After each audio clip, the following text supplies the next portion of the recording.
One of the biggest games of the year will take place tonight in the city's perennial powerhouse conference. We'll have that game and all the rest of the other great games from around the tri-state, seen here Red Zone style, on Friday Football Live. Good evening, I am Ben Burdett. Conference play in Southwest Ohio is in full swing, and some of the best teams in the area are beginning to pull away from the pack. We'll find out who some of those teams are tonight. Our Brett McQuillan is at ground zero for the Greater Catholic League South battle between Elder and St. Xavier. Our Alyssa Lewis will be out covering games in Southeast Indiana. Jacob Staley will be covering games in Northern Kentucky. Evelyn Wackler will be in our Tri-State Media Center following tonight's top performances. And I'll be covering games in Southwest Ohio. Now let's throw it back to Matt Sexton at the Friday Football Live Command Center at Northern Kentucky University to get the night started.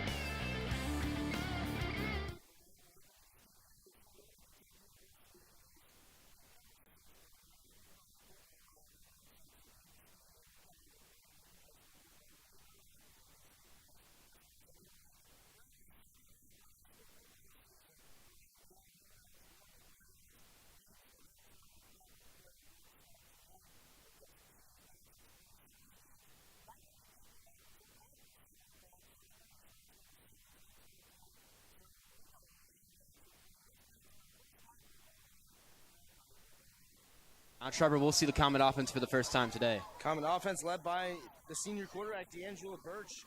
So far on this campaign, he's 39 for 77 for 38 yards in the air. He has 2 touchdowns and 3 interceptions. But the biggest story was his legs on the ground. 97 carries, full under 57 yards, 7 touchdowns.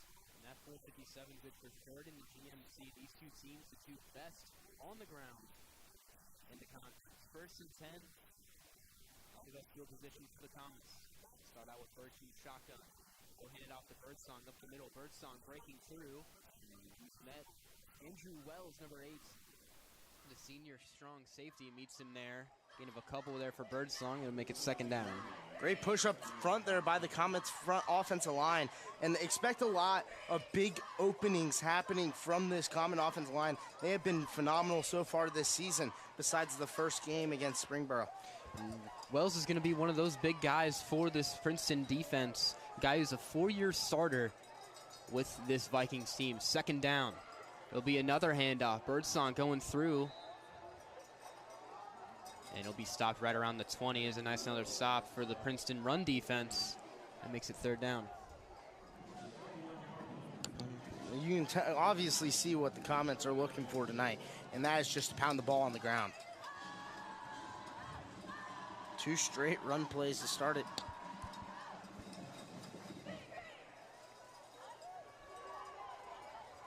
So it'll be 3rd and 4 for the Comets. A double receiver look on both sides as Birch comes back into the backfield.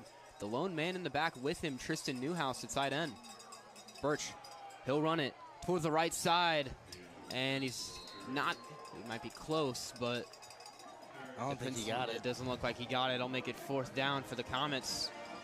Already looking to force a 3 and out. We'll see. It looks like the Comets could potentially be keeping the offense out. And they'll take him off.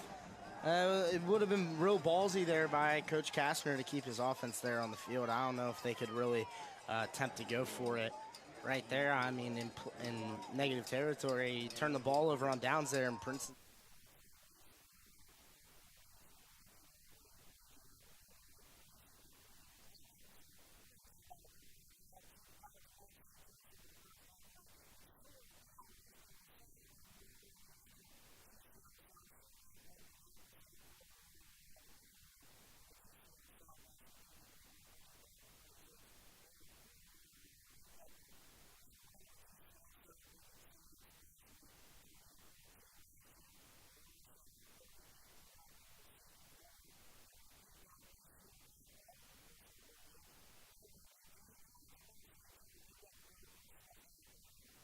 Bounds and took out the first down marker.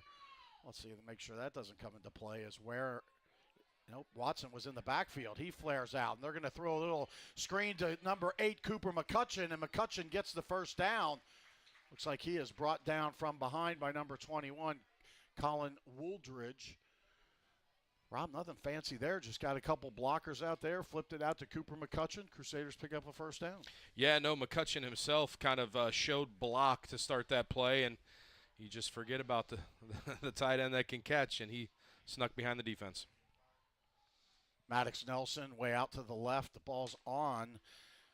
He's out to the right. Ball's on the left hash mark as they get it to Watson, and he comes in, and Watson just so slippery. He just makes a twist and turn in front of a defender, and he's able to pick up some additional yardage. Yeah, two impressive things on that. One, Matt put that ball in the perfect place, kept Reggie's momentum going toward the line of scrimmage, and then once it's in his hands, so dynamic. He just turns on a dime. The spin move was excellent and picked up a yard or two extra. Those extra yards, those mean a lot. As, of course, one of the masters of that, Jordan Marshall, he's in attendance here tonight. There we go. He does have a free pass up to the booth at any time. So, but we'll see if that happens. But the Crusaders, they are driving. They picked up another 7 yards. Ball is at the 43. They need to get out to the 46. Crusaders going from our left to right. Got the blue helmets, blue tops, white pants, and they are going to run the ball for the first time as they get it to Dante Ware.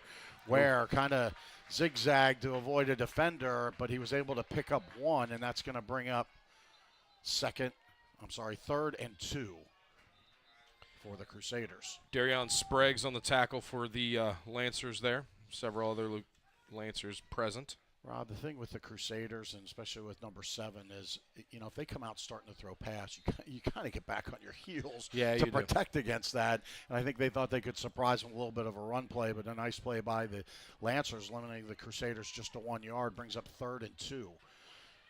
And knowing Coach B, this might be 2-down territory as well. Could very well be. Ball is on the right hash mark. Watson spread out to the left. Pretty powerful formation lined up, and they are going to give it to number 12, Tyler Jocelyn. And Jocelyn just straight up the gut, no dancing there. Hard running, first down. Let's see where they put it. They are going to keep it in Crusader territory as he gets out to the 49, but he picks up a first down. And Rob, just keep that system going, picking up first downs. Yeah, picking up first downs, keeping the play selection fresh, hitting them with the different looks that keeps the defense off balance. This is a good first drive so far. Just underway and just under 10 minutes here in the first quarter. Sun is setting behind us. Lights are trying to take a little bit of effect.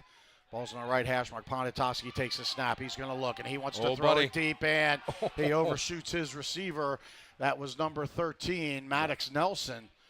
And Rob, that doesn't really happen a lot where he gets that open receiver and they're unable to connect. Yeah, definitely not. Maddox had a step. Zion Maddox from LaSalle was in coverage, and he had him beat. Just a little miscommunication between quarterback and wide receiver. I got behind him, and you know what? It would not have mattered because there was a flag on the play. Looks like they're going to back up the Crusaders. Let's see how far we go back. It looks like 10. And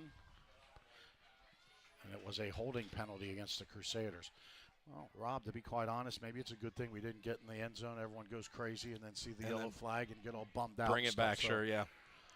So it's early, so a 10-yard penalty gives us the opportunity to pad stats. There we go.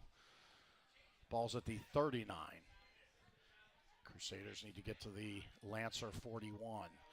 Ball's on the right hash mark. Now a bunch of two tight ends and Watson all moving to the left side.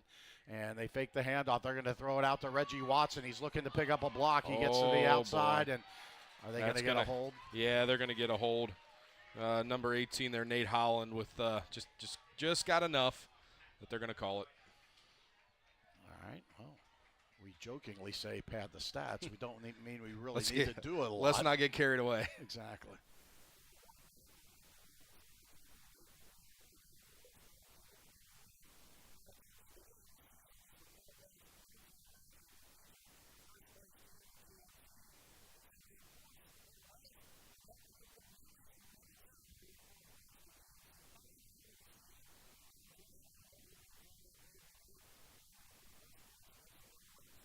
Not sure he got there. It'll be a third down coming up here in about a yard. And this is a big third down here early on in this one. I think we could definitely stop him here, Andrew, but holding him for only a field goal here would be phenomenal for Lakota West. They've been struggling offensively to get those touchdowns, so we'll see. Here we go, quick snap, and Ward will take it himself. Another first down And the middies continue to drive. Inching closer and closer to that end zone. Just looking back on that play, Ward just did phenomenal picking his gap just right up that C, and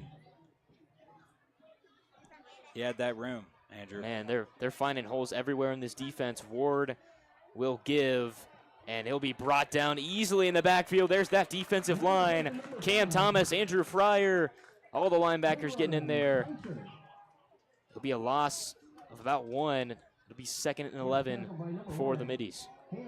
Great play by those linebackers there, stepping up, making that tackle, helping out that D-line. Definitely need to do more of that this game if West is going to be successful. Now, 11 yards to go here. This will be a big stop for the defense. We'll see what they can do. Ward will pass it immediately, going for the end zone. Oh, my gosh. And he's got it. Touchdown, Middletown. What a grab. It'll be number 19, Zamir Reed, with the touchdown. I mean, and a quick start for Middletown on the road. Wow. All I got to say about that was an amazing route ran and just a perfect pass, pinpoint. Couldn't do any better of a pass. That was absolutely flawless. Well, that was an amazing catch. He went up to get it, and he was able to bring it down inbounds. The PAT is up, and it is no good, but a flag is on the field. We'll see what happens here.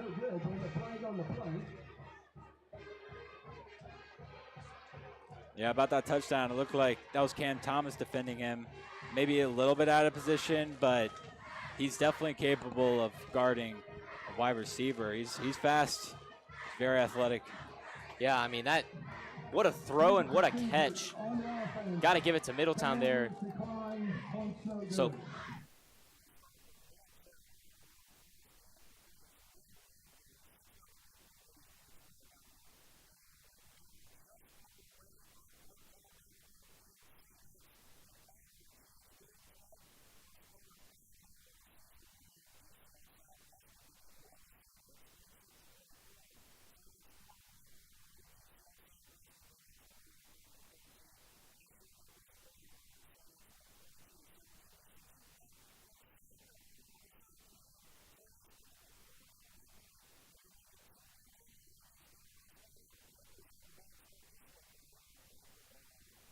And so that's something Elder's really known for, is trying to let the defense cheat so that they can slip back for an easy reception. This time he's going to hand it off to Becker, who's going down the right sideline. He's going to be forced out of bounds by Aiden Reeder. And now there's an injured Bomber here. It looks like he's going to stay down for a second, so we're going to take a short break here on ESPX. Brought to you by Perry Contracting, Inc., in business for 35 plus years and here to serve all of your commercial construction needs, specializing in medical.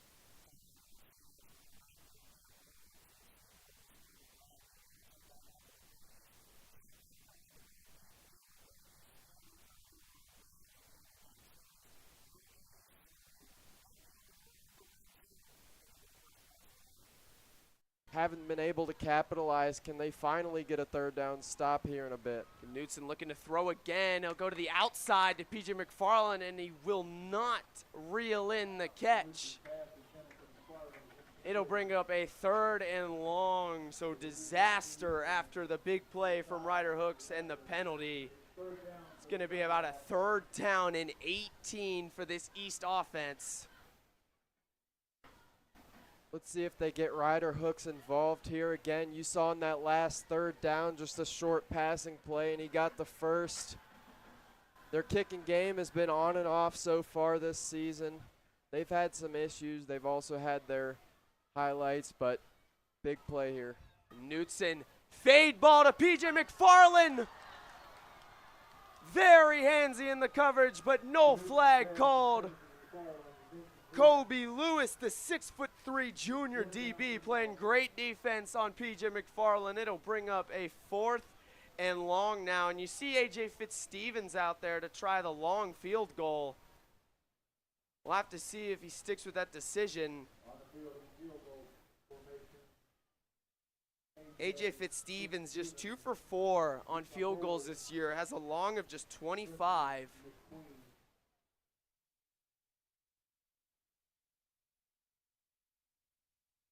The kick is up. It's definitely far enough, and it is perfect. A great kick from A.J. Fitzstevens, and East will go up 3-0.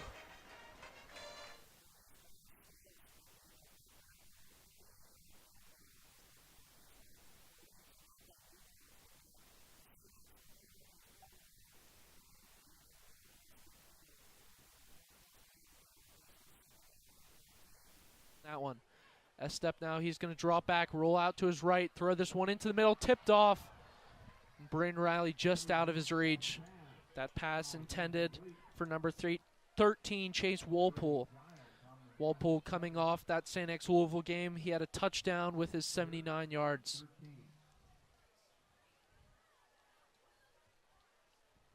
E-step did a great job there of just throwing with intention. That looked good. He was able to step up, but after that bobble, just pretty risky from the Elder offensive standpoint. Now the Bombers have a real chance here to get an emphatic 3rd and 13 stop. Yeah, so 3rd and long. S-step, he's going to drop back. Almost in the hands of Aiden Reeder. He's going to air this one out. It's going to be incomplete. Good work there in coverage. Looks like from Brody Giles. Yeah, I saw Brody too, but definitely a risky play there. Some Elder fans in the box, especially and on the field, calling for maybe a PI, but Bombers stay strong, bend but don't break. S-step quickly receives the punt. He's going to put this one down the sideline. That one will go out. Give the Bombers pretty decent field position. It's going to put them at the 13.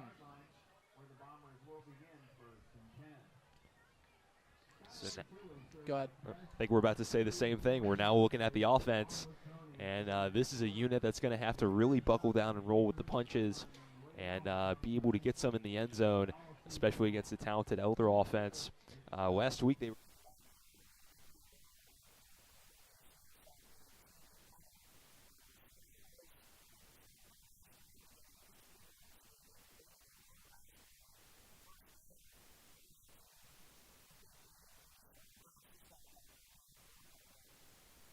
And they're covered. And he tries to find a way to get there. Oh, they're going to call us on this one. You can't give him that freebie. Offsides, Crusaders. Yeah, you just can't do that. You work that hard to get to a 3rd down, and then you give up the 1st down. Yeah. Like your enthusiasm, but you know what? You got to keep things in order. 4:48 mark. LaSalle picks up another 1st down. The more they can keep away, the lower the score of the game could be. Yep. Lancers come up. They're going from our right to left. That's Ohio River towards Dayton. Ball's on their left hash mark.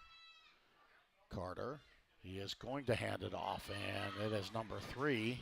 It's David Malone. Malone with the run, able to get, look like they're, see where they mark it. Wow, I thought they marked him a little bit short, to be quite honest. Looks like he picked up about 4 yards. Joe Geyer on the stop for the Crusaders. I thought he got more yards. I thought he got closer, about 6 yards. We'll take it. I'll take that. Absolutely. Ball's now on the right hash mark. Sun is setting. Barely some sun on the top of the trees as we look out to a beautiful evening here in Cincinnati. Carter in the shotgun. And he is going to hand it off again. And it is going to be 1st down yardage, as that is Malone. David Malone picking up the 1st down for the Lancers. Man, those wasn't anything crazy, nothing fancy, right? Just a nice little off-tackle run, and he hit it and hit it hard and quick. And it's under 4 minutes now. 3:55. Again, this is going to be one of these games if LaSalle can be successful, limiting possessions for the Crusaders. And the Crusaders not converting like on the first one. This is where those penalties were big time, taking them away from getting first downs. Lancers are moving the ball. Ball's at the 36. Carter's going to keep it himself, and no sir. Let's see. He's going to able to. Well, he's very slippery. He's able to pick up one. Christian Harris got him though, limiting it to one. Well, might as well start begging for it now. It'd be a good time for a trip to the bakery. Yes, sir. The ball's at the 35. They need to get to the Crusader 26. 3:10 to go, first quarter. Carter, he's got 4 receivers to the left, 1 out to the right. Let's see what they're dialing up here. Pat McLaughlin, kind of like the mad scientist on offense. Now he brings his man in motion, and they are going to do a jet sweep. Oh. And it did not. Oh. Well, he got more than. Wow, how was he not down? Good question. Andrew Griga came up.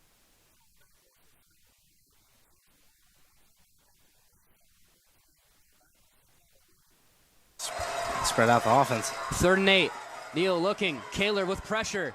Fires over the middle. It's intercepted by Emerson Bikey. The Comets get the turnover after the fumble. Bikey's 2nd interception of the season. And the Comets will have big field positioning, bringing the offense back out. Yeah, and that one was read by Emerson Bikey perfectly. Right out of the hand of Neal. The pressure coming by the Comet defensive line, and he jumps the route from number 14. It was Caleb Miller. The pass that was intended to him, also a former Mason Comet.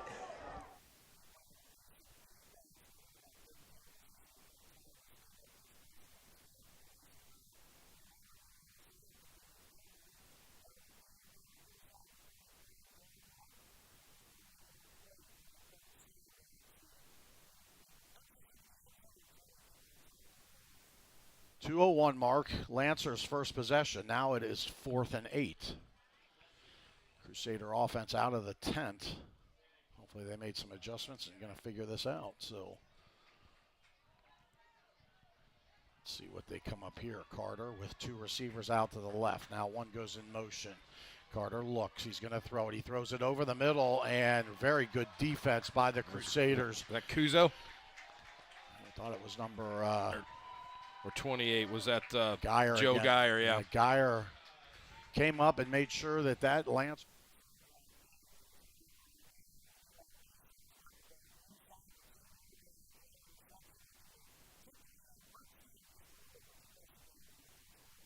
Involved here offensively here early in the first.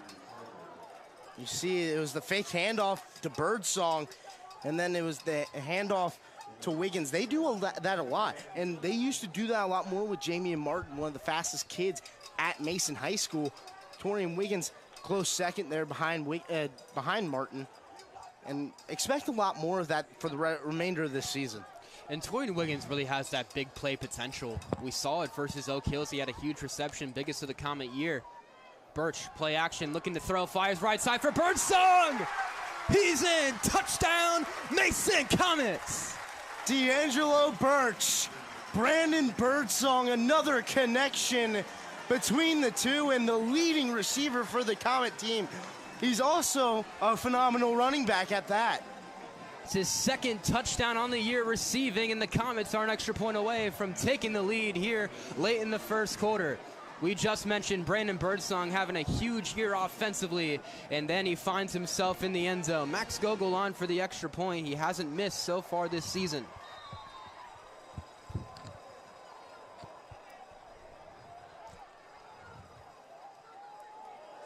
Extra point up.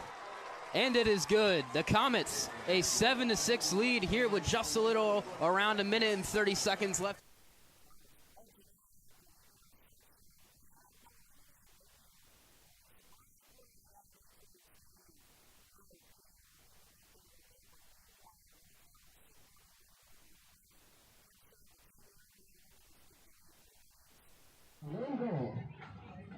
In shotgun. motions his man Carmelo Jordan again, and he gives to Norman, and Norman will be brought down. A gain of about 2 right there, and that could very well take us to the end of the first quarter. It's been a bit of a struggle for West, but that special teams turnover definitely helped them, and definitely got to be feeling better about themselves. Oh yeah, feelings are high and great right now if you're Lakota West. So they will take it to the end of the first quarter. We'll be back here in just a moment. Your score, Middletown 6, Lakota West 0. We'll be right back on Lakota West Student Broadcasting.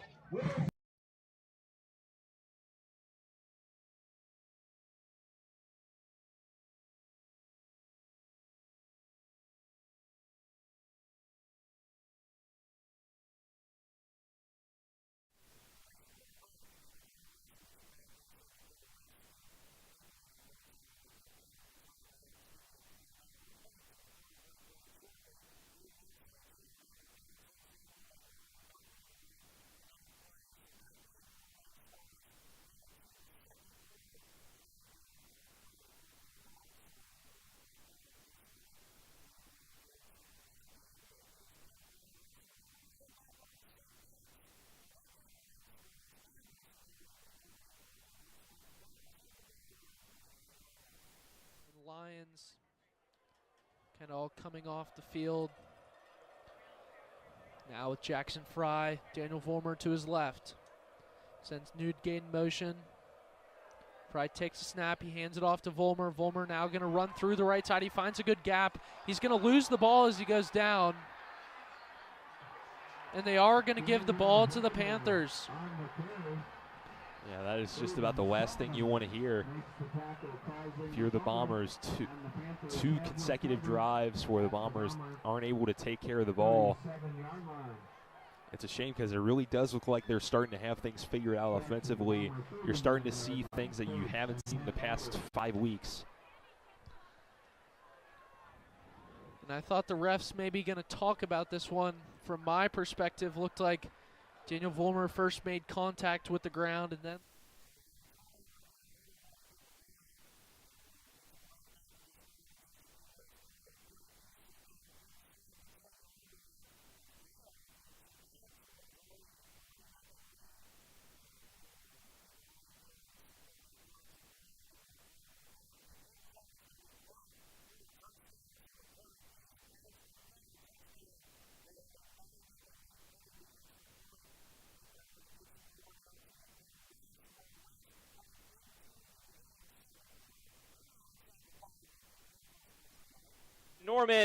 Norman is brought down. So it'll bring up a 4th down situation for Lakota West. Looks like it's about 4th and 1.5 here. They'll call it 4th and 2. Now, if I'm Coach Bolden, I got to go for it, Andrew. Let's go for it. You don't have a lot of opportunities like this with the blocked punt. So I think they say agree let's with go you. for They're it. keeping the offense out there. Oh, yeah. 4th and about 2 from the goal line here. So they it's got do or die for the Firebirds. They've got 6 lined up on the line. And timeout called, Lakota West. They'll talk things over, and we will be back in just a few moments on Lakota West Student Broadcasting.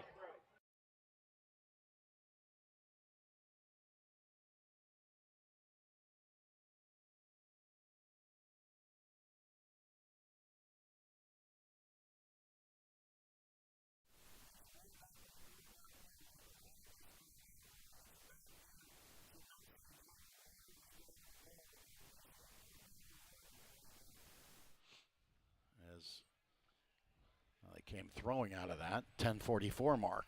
Now that stops the clock. We've had pretty strong running plays by both sides. It's kept this game kind of moving along. No score. Crusaders going to move some personnel over to the left side. Ball is on the left hash mark. They are going to give it to Dante Ware. He jukes his way outside trying to make a cut. He's going to get it inside the 20-yard line where he is taken down by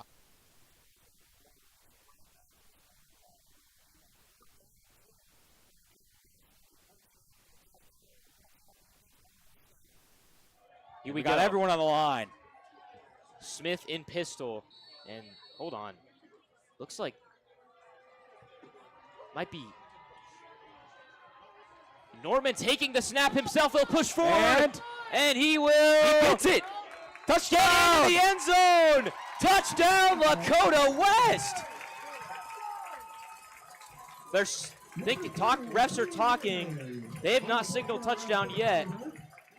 And they will. Wow. There it is. The snap. Thomas got into the game on offense, and he just pushed forward. That's just smash mouth football at its finest. And the PAT here to try to go up 1 for Lakota West. Now this is needed. Can't miss this. Kick is up. It's all good, and Lakota West takes a 7-6 lead here.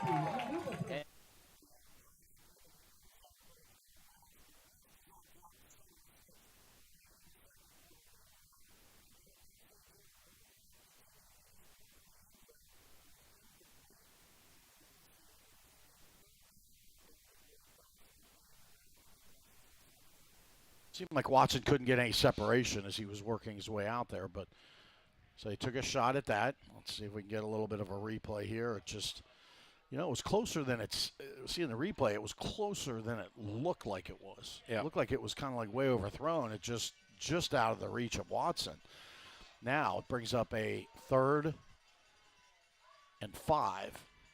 A little bit of a high snap. They're going to give it to Dante Ware. Cuts around the left side. He works his way, gets in. Touchdown, Moeller. Right up the gut. Dante Ware. You think Ware showed a little bit of quicks right there? I think he did. I think the Lancers were looking for pass all the way, and Dante reminded him he's still on the field. Once he got past the line of scrimmage, he really, his shiftiness just went to another level. Nice work by Ware. Actually, nice work by Ponatowski because the snap was high. Able to not just grab it, but get it, and the play was still able to be done. Now we got our friend Jack Malabar back to number 87 after booting multiple field goals last week. Big field goals. Out of the hole to Tyler Jocelyn, and he's able to put that up and good. Of course, the snapper there is Augie Henson.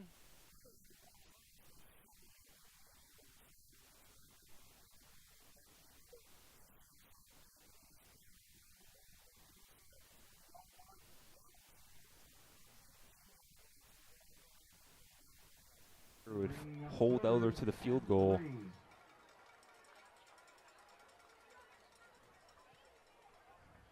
It's interesting to see what Elder might go for, given that they are in the red zone.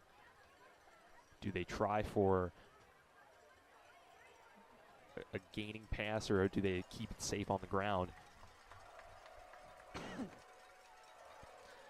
Empty backfield. Free step. He takes the snap. He's going to roll out to his right, throws it out, and that's going to pick up the first down. Got his man, Drew Wallingman. Yeah, solid pass there. Looks like Wallingman's a great target for somebody who's trying to run a back route and then is able to just stop in front of his defender to receive a quick pass. That works well when you're just trying to get 3 yards.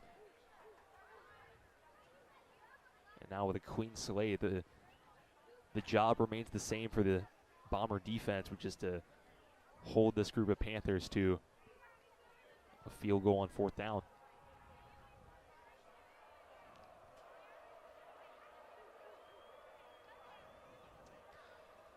So 1st and 10 at the 11. E-step, he's going to scramble. Gets away from the first tackle. Now Alex Walker going to force him out. But there is going to be a flag on the play, and looks like it's going to be holding on the offense.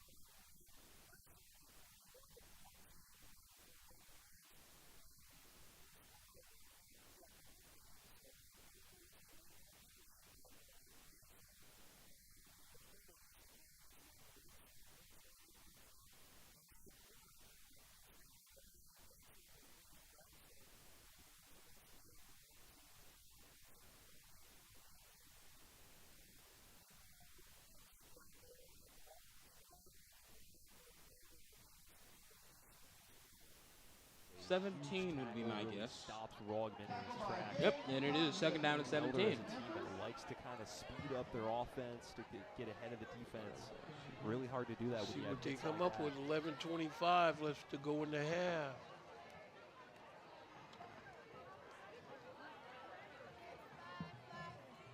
Step with the empty backfield. Brown, straight drop, throws his ball over the middle, caught. Oh no! Fumbled on the hit. Down the field, They're calling that and he incomplete. can't hold on to it. Carleon Thomas gets hit while trying to bring that football in and is unfortunately unable to do it. Nice job. Well, yeah, that's the kind of hit that I call he just folded him up with that. Run that one out, but then You hear Brown will drop back. He'll Got look. good protection. The right pass, saw that he Has was great open. protection. Throws the ball at his chest. Elder He strikes couldn't first. hold on to it. He was juggling it and then got hit Gotta from the really back. show something here. 3rd Pause. and 17. Major pause. That'll be their kicker, Adam Reed. Brown follows the blocker around right in. 4 seconds left to go in this first Gets quarter. shoved out of bounds near the 15-yard line. This one last week against St. X Louisville. This one's going to be up through the uprights and good.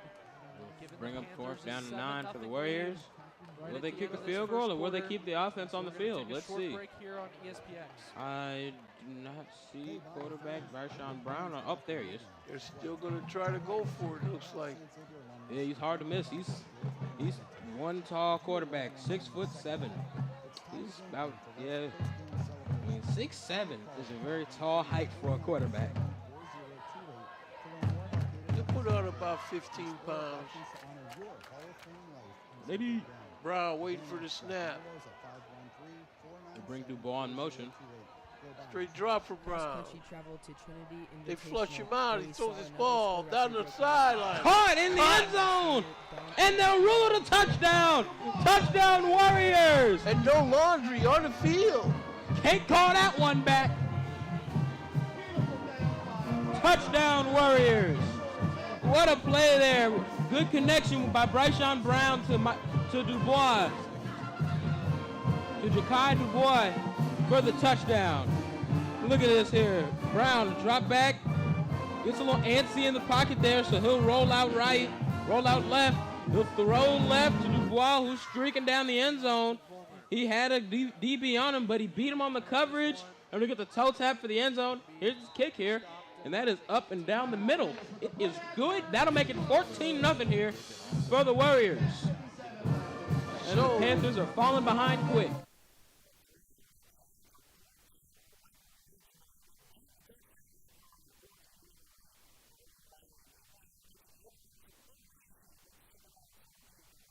He drops back, looking down the field. He's going to scramble off to the right now. He's going to throw this one into the end zone for a touchdown to Jackson Ruth. Yeah, nice job by E-Step being able to. You could tell he wanted to try to run that one out, but then a last-second look at Jackson Ruth makes the right pass, saw that he was open, and now Elder strikes first. It's all on the offense. They've got to really show something here on this next offensive drive.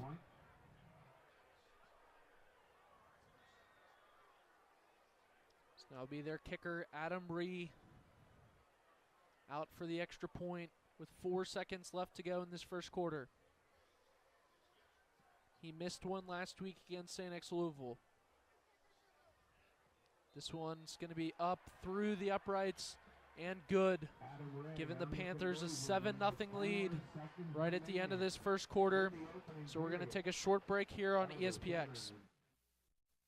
Hey, Bomber fans, what are your plans for after your game of life?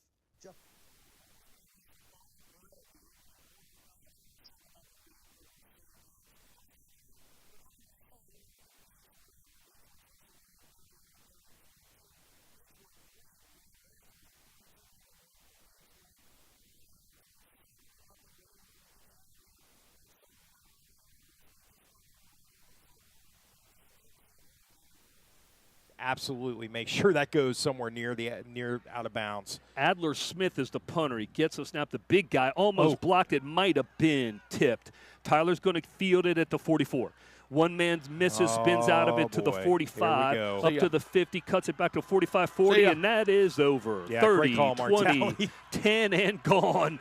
Tyler Fryman, touchdown. 14 zip, Coach. Yeah, it's just all kinds of things wrong there for Owen County. The punt almost got blocked, and as Mark said, it might have. Couldn't quite tell. Kyle Ritter coming off the left edge, got in there quickly. But then some great blocking, in particular on the left side after the great spin move by Tyler. Calvin Burkhart with the great block on the first Owen County Rebel with any chance to bring down Tyler. And Tyler just went right behind Burkhart and up the sideline for the score. Beautiful run. Made it look easy, didn't he? Yeah, He made me look smart, didn't he? I love when he does that. Jack Mercer out for the extra point, and it is good. With 6 minutes, 50 seconds left to go, first quarter. Beechwood 14, Owen County nothing. Thanks for tuning in. Right back after this. Go Tigers.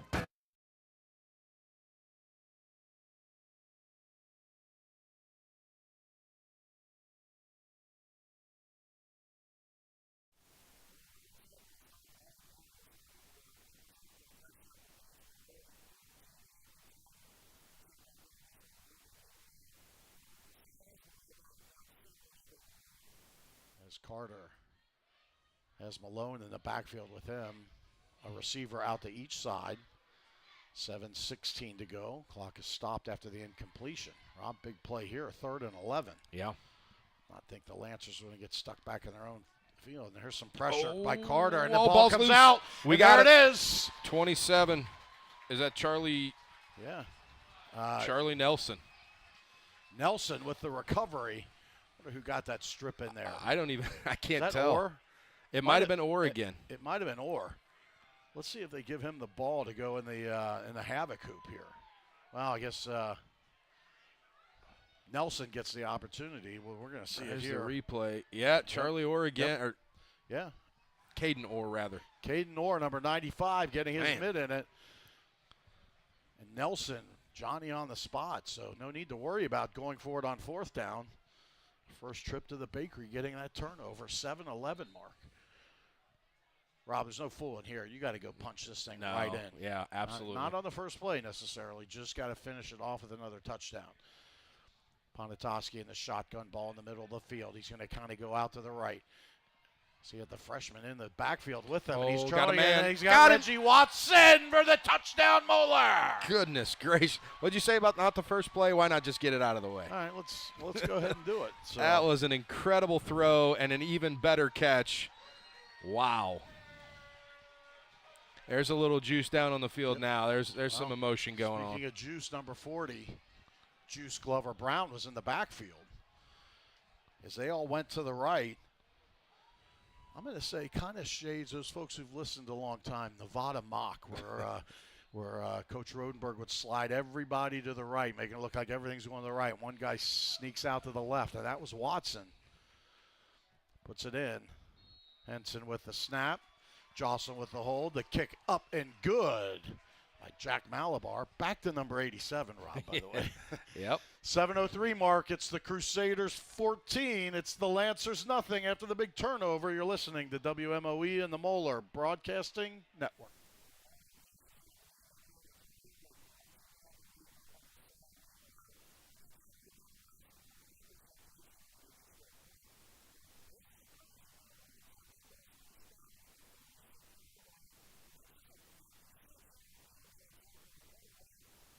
This, but in games, huge different.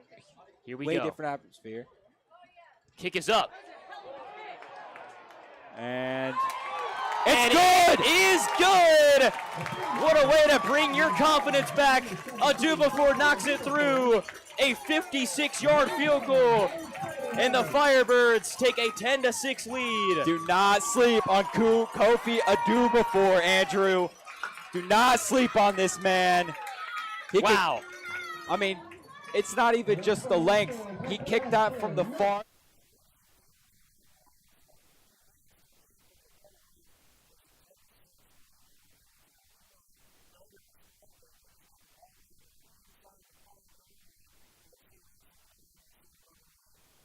He does not get in the end zone and goes out of bounds. Oh, and Elder just inching 1 yard closer every down, and again, we'll see what the decision is, and we'll see if the third down play can kind of give us an insight into what Coach Ramsey's thinking about a possible fourth down try. But let's get into the end zone on third here.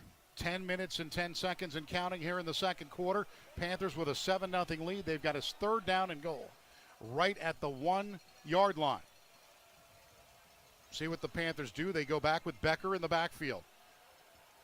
E-step to the left side of the pistol on this third down. Now the give to Becker, trying to get outside, and now he can't.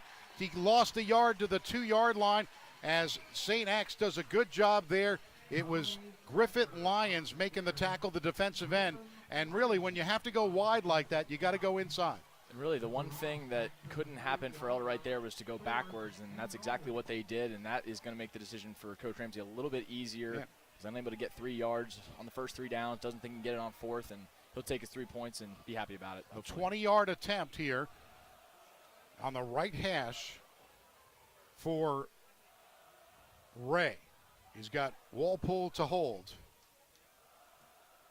And the snap, the kick is 20 yards, and the kick is up, and it is good. So with 9 minutes and 6 seconds left in the opening half in quarter number 2, Panthers 10, the Bombers nothing. We'll take a timeout on the Prep Sports Radio Network.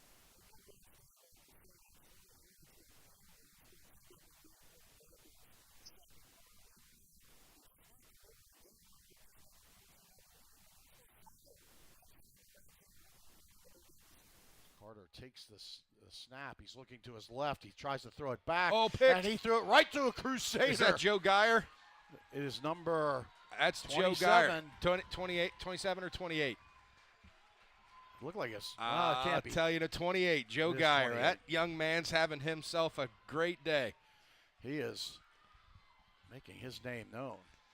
Hey, the way he was running, I thought it was 27. And I'm like, wait a second, Nelson's a defensive lineman. Geyer. Gonna get his opportunity to stuff that ball in the havoc hoop on the sideline. Which he's trying to make his way. They give it to him, number 28, and he fires that There thing it in. is. And I'll tell you what, that love it.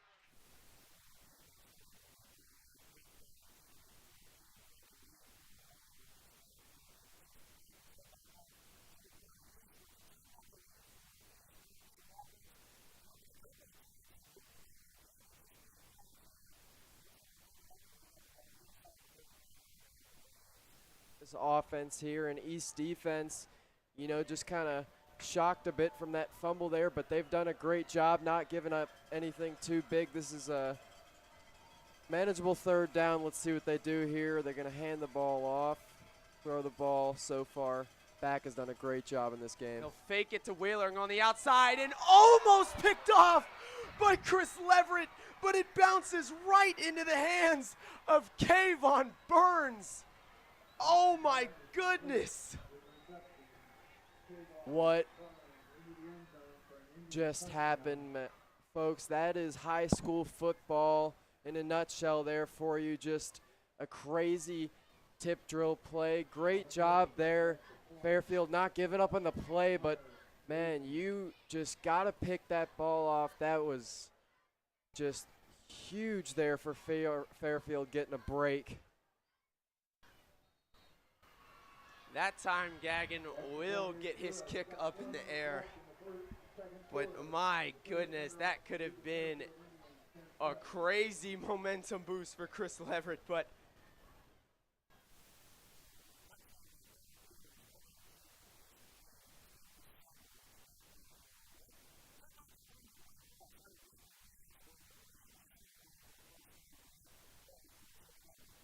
go out of bounds there.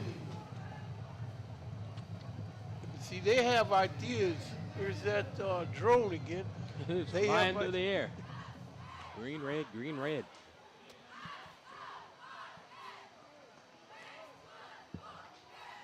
I hope they don't fall.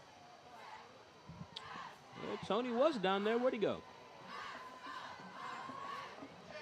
Oh, all right, here we go. Little Miami, 2nd down and 10 from the Warriors' 26-yard line still. 6:45 left here in this quarter. Timeout, Winwood.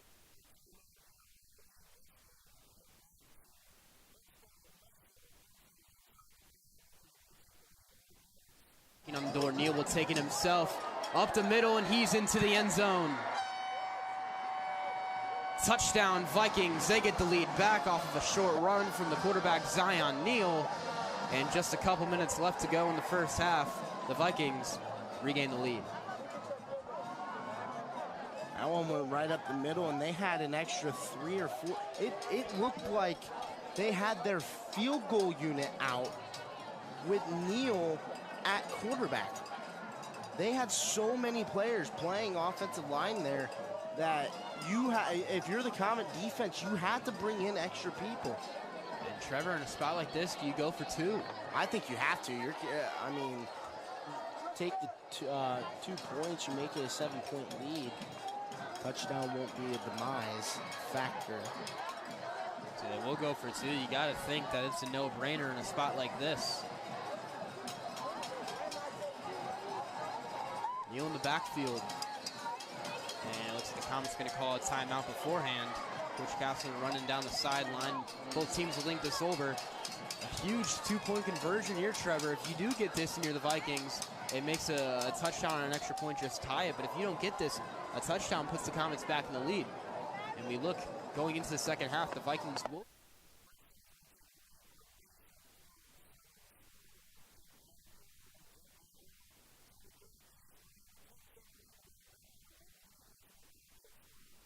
Out there, time enough to guard Chris Boyer. It'll go deep again, this time to Carter Jones, who turns around and makes the catch.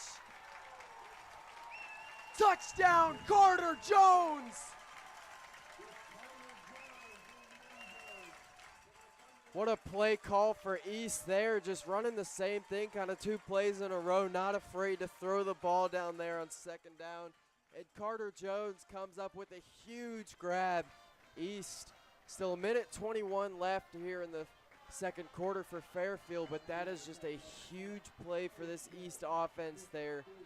Finally getting a big passing play down the field. See if they can take a 10-point lead here on this extra point attempt. Carter Jones redeemed.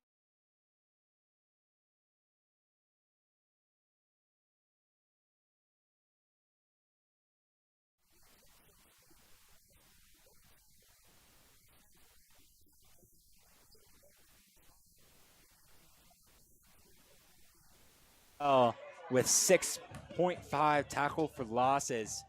Great guy. Second in most tackle for losses on the team. And so here we go with another clock winding down before halftime situation for the Firebirds. We saw it 2 weeks ago against Princeton with that ending the half with 0 points. We'll see if West can avoid that here. It's 5 seconds on the play clock. Winding down. They're low on time. Smith pressured. He'll fire. Ooh. And it's incomplete. And with 13 seconds left, I think the option has to be to run Kofi back out there for another field goal. We'll see what they do. Definitely not opposed to it, Andrew. And yep, they will call on the special teams. Kofi's going to get his kick in. This is a big field goal right here. You can go up by a touchdown. That'd be huge if you're West. Definitely huge. And with the start of the game, Middletown missing that first field goal. Huge advantage for Lakota West going into this game, as you can see already. But going to be a timeout for Lakota West. That's their last. Yeah, and so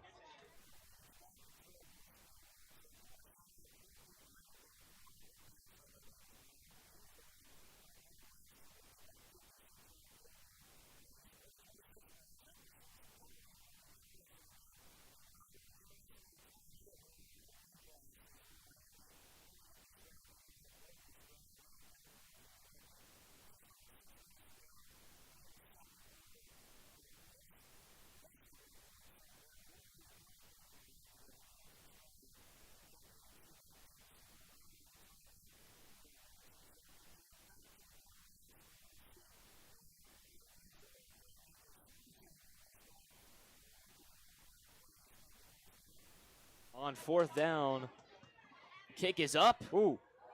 And it's good. And it's right down the middle. West takes a 7-point lead, and for everything that happened in that first half, you got to be feeling good if you're the Firebirds to be up by 7 right now. I'm definitely feeling good after that kick, seeing that beautiful sunset, Andrew.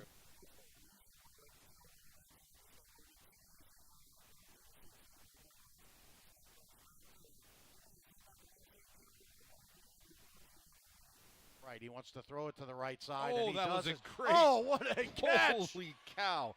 Was that McCutcheon? Well, that was a one-handed gem. Wow. I think he kind of kept that defender on his left hip. And McCutcheon with the catch. And what a heck of a throw by Ponatoski. Oh, my goodness. I mean, he delivered the goods.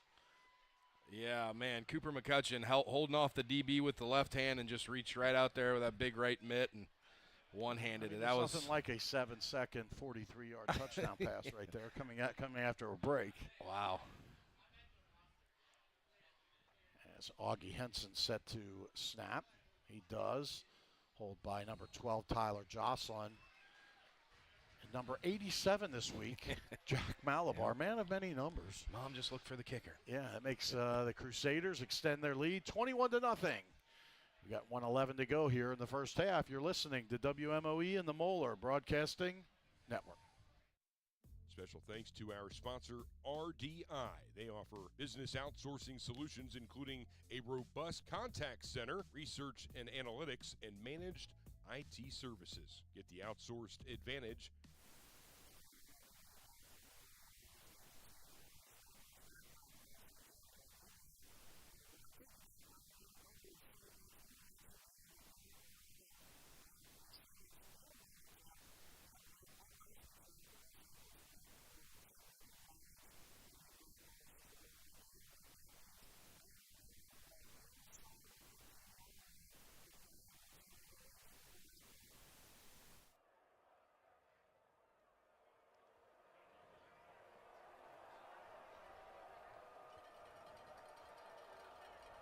He stepped with the empty backfield. Now Becker going to come in motion. The ball's lost. Looks like East-Step going to be able to jump on top of that one. But it's going to be fourth and maybe 6. Yeah, the Bombers have known their share of misfortune during this game, but that's one of the times we've seen Elder have misfortune. A fumble there completely stops them in their tracks. And now Adam Ray lining up for less of a sure thing on the field goal. It'll be at the just about 28-yard line. Snap, hold, kick.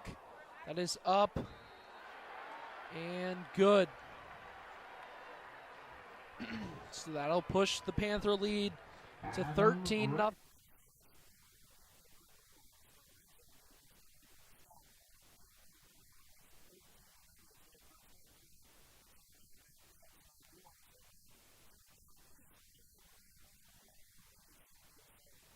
6 seconds on the clock. Knutson will drop back, fire a screen pass to Ryder Hooks. He's got blockers out in front of him. Leaps and breaks the tackle into the clear. Gets a block from Jaden Say. Ryder Hooks all the way. Touchdown, Lakota East. Ryder Hooks just bouncing off of defenders there. What an incredible play for East there. And man, Fairfield, that is not what you want from your defense. Great job by Ryder Hooks finding space in the open field. And Lakota East, if they can hit this extra point, 24 points in the first half. Like I said, Fairfield has not allowed this many points now since their first game at Wayne, which they lost. And a 24-7 lead before half potentially. Just huge for Lakota East. I think this East offense has got its swagger back. Their only points last week, like I said, coming in garbage time against Princeton. 24 points.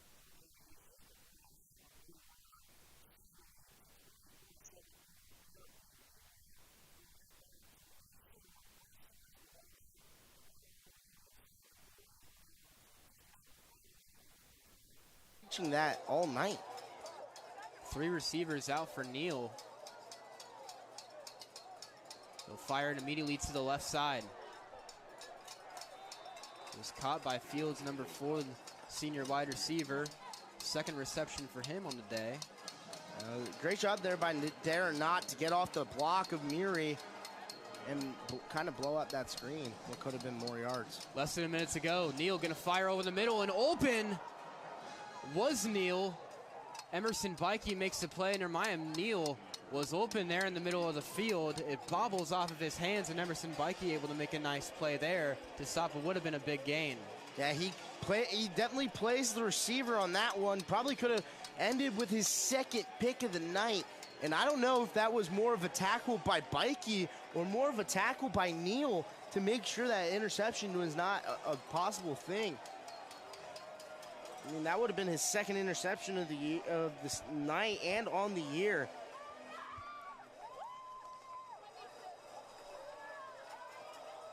.33 seconds left to go.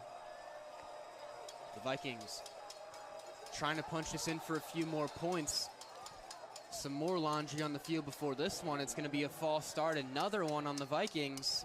And that's big for the Comet defense. Time's not exactly on your side if you're Princeton, and you're giving Mason some free cushion.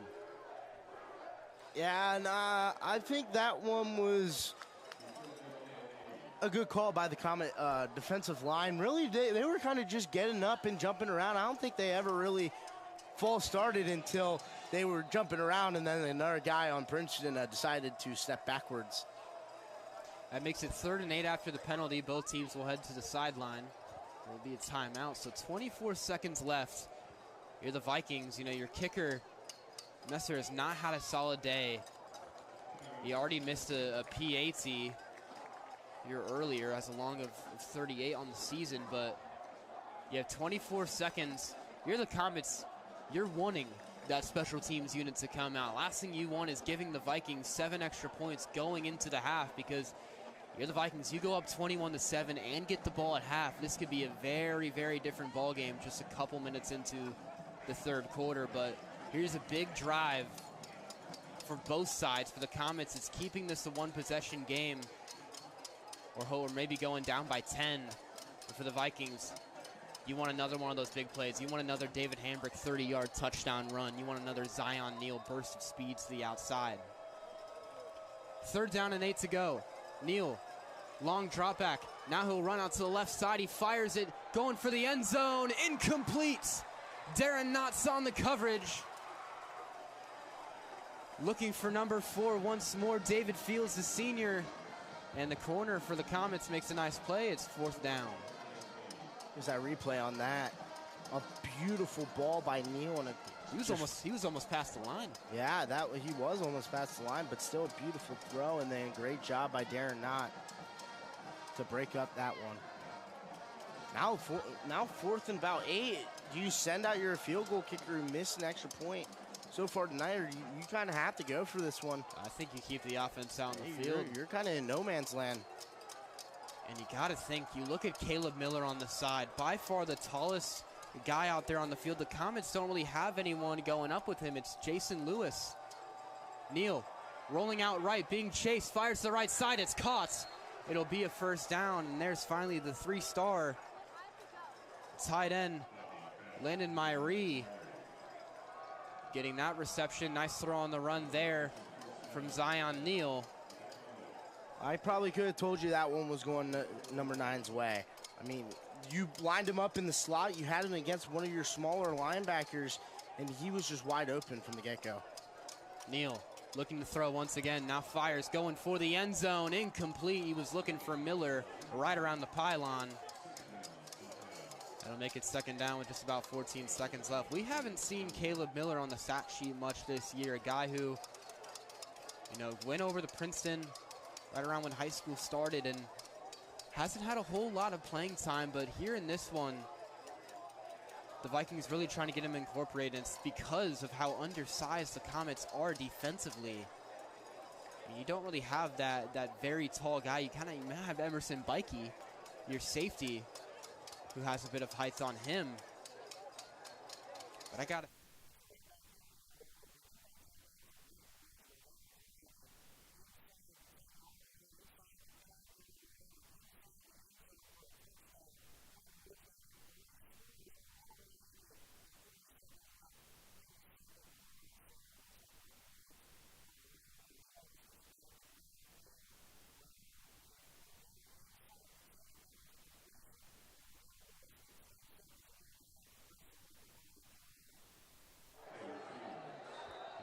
flag. Arms up in the air for the coaches on the Mason sideline. Princeton trying to move quicker than the refs. So Princeton was really trying to hurry up there to try to negate the penalty. You weren't going to get that penalty negated by hurrying up on the play. I mean, you look at it. Here it comes. It's going to be in the left tackle on Bates. Bates has drawn another holding penalty. He has drawn a lot of holding penalties this year. A quick guy off the edge, great swim move, great pass sets. He's also a very smart individual outside of the game of football. Fortson, number 70, won the left tackle.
Seconds left. The offense and defense will come back out onto the field. For the Comets, you got to be thinking it's some sort of a prevent-style defense, doing anything to keep the Vikings out of the end zone. The Vikings out of timeouts. Either a quick hitter or an end zone shot. 3 receivers left. Neal looking left, now flush back right. He's going to keep it himself. Crosses out to the left side. He has some room. Zion Neal, the clock expires, and he dives forward. He's out of bounds. They call him out of bounds before. And the clock was expired before he went out of bounds. That'll be halftime. Just a few yards short of taking a 2-possession lead. Instead, they call him out of bounds.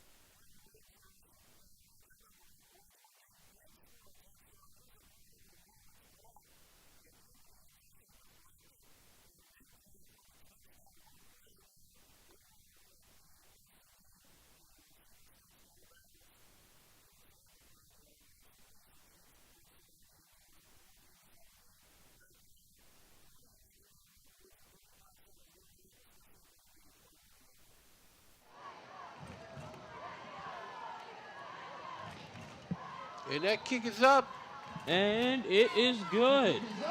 That kick is good. So with 35.5 seconds left to go in the half here from Frederick Stadium, we have a score of your Winton Woods Warriors 21 and the visiting Little Miami Panthers nothing.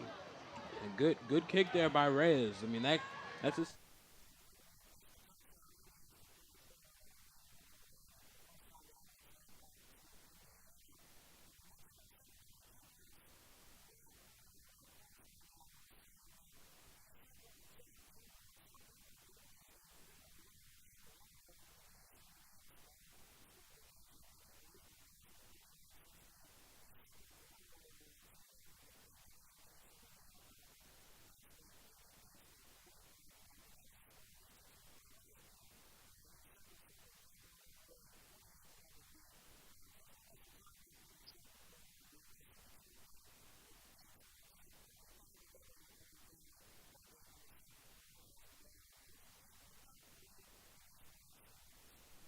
It is, yeah, it really is.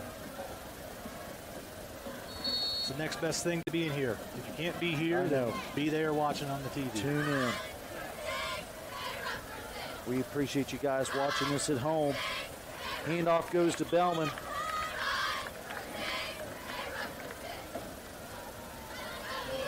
Again, nice run there by Colton. He gains about 6. It's going to be 2nd and 4 for the Trojans.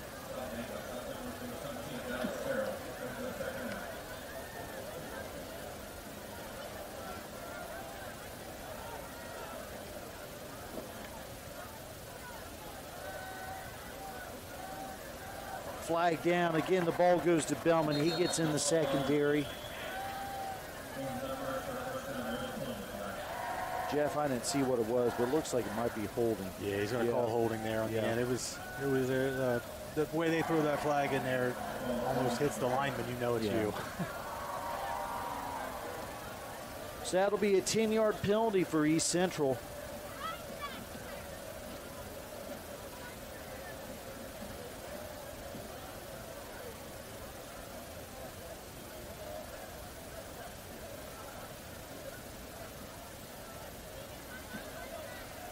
Be 2nd and 13 now for the Trojans.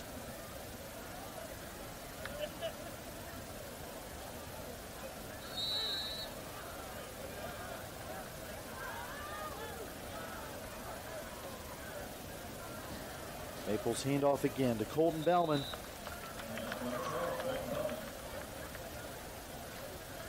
Gets close to the original line of scrimmage there.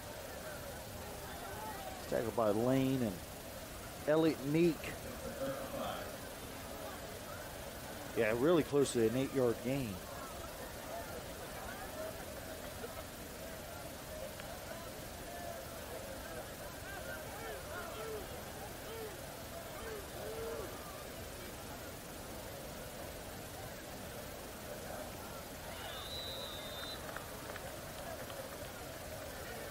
Bellman again with the carry.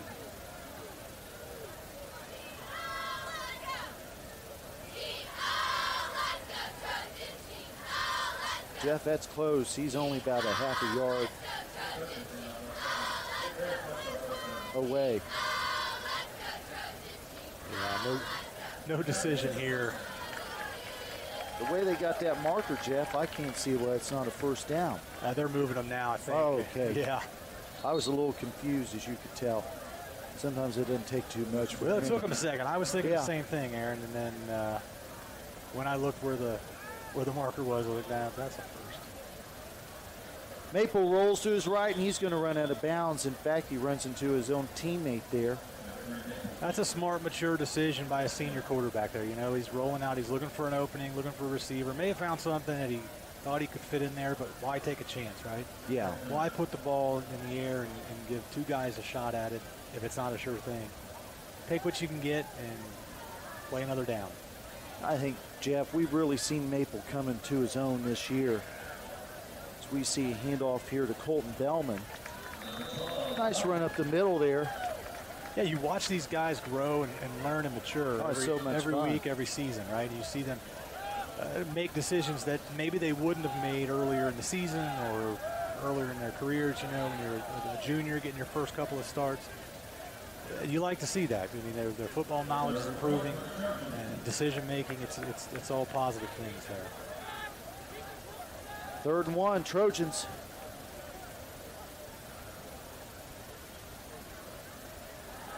No surprise here, Colton Bellman gets a call. First down for East Central, and he's tackled by number 35 of the Knights. It's Bryson Gilbert, junior linebacker for South Dearborn. Kind of a new look here for East Central. We haven't seen this a lot this season, if ever. It's the Wildcat there. Maple came out and brought Noah Long in to play quarterback, take the snaps. And effectively, you got two running backs back there. If either one of them can take the ball and be as successful as the other. Noah played quarterback at his previous school before he moved to East Central, so he's got that experience. He knows how to handle the snap and things like that. So. And Jeff Long again with the ball. Gain of a couple.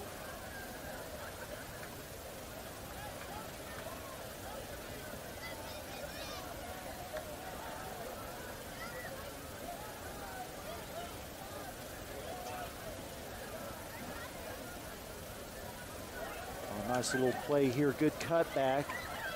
This is Selhorst with the ball.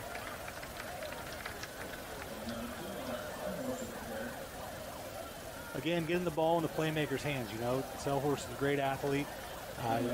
You can throw the ball to him, and East Central's been trying lately to give the ball to him in the backfield and hand off to him, so bringing him on that little reverse is a good way to do that. Yeah, I was about ready to say the same thing. You just get the ball in the hands of your athletes. It's no good. In the corner, a little bit hard to see, but pass was incomplete. Selhorst had picked up the first down, so it's 2nd and 10, Trojans. Ball was put in a good spot. I mean, nearly caught it and was able to get his feet down, but just through his fingertips there.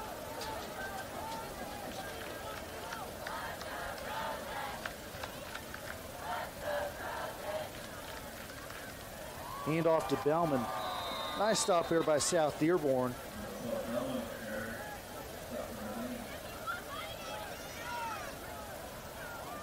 It's going to bring up 3rd down.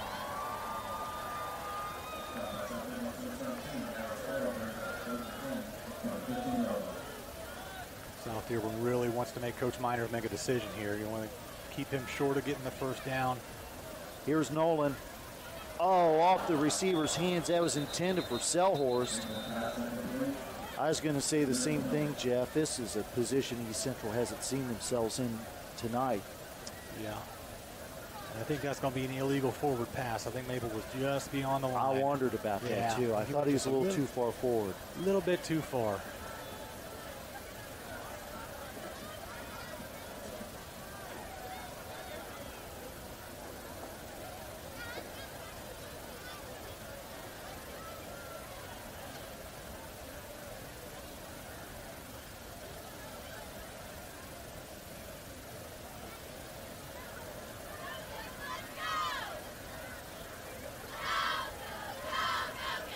Trojans look to the sideline for the play. I'm going to wave off the flag.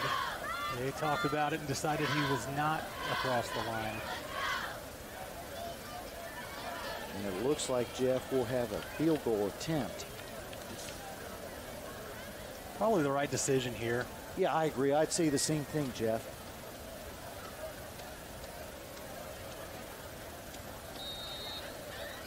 So Leland Caney back to kick the field goal. Selhorst will be the holder. Selhorst kick up and through. It's good. 3 more for East Central.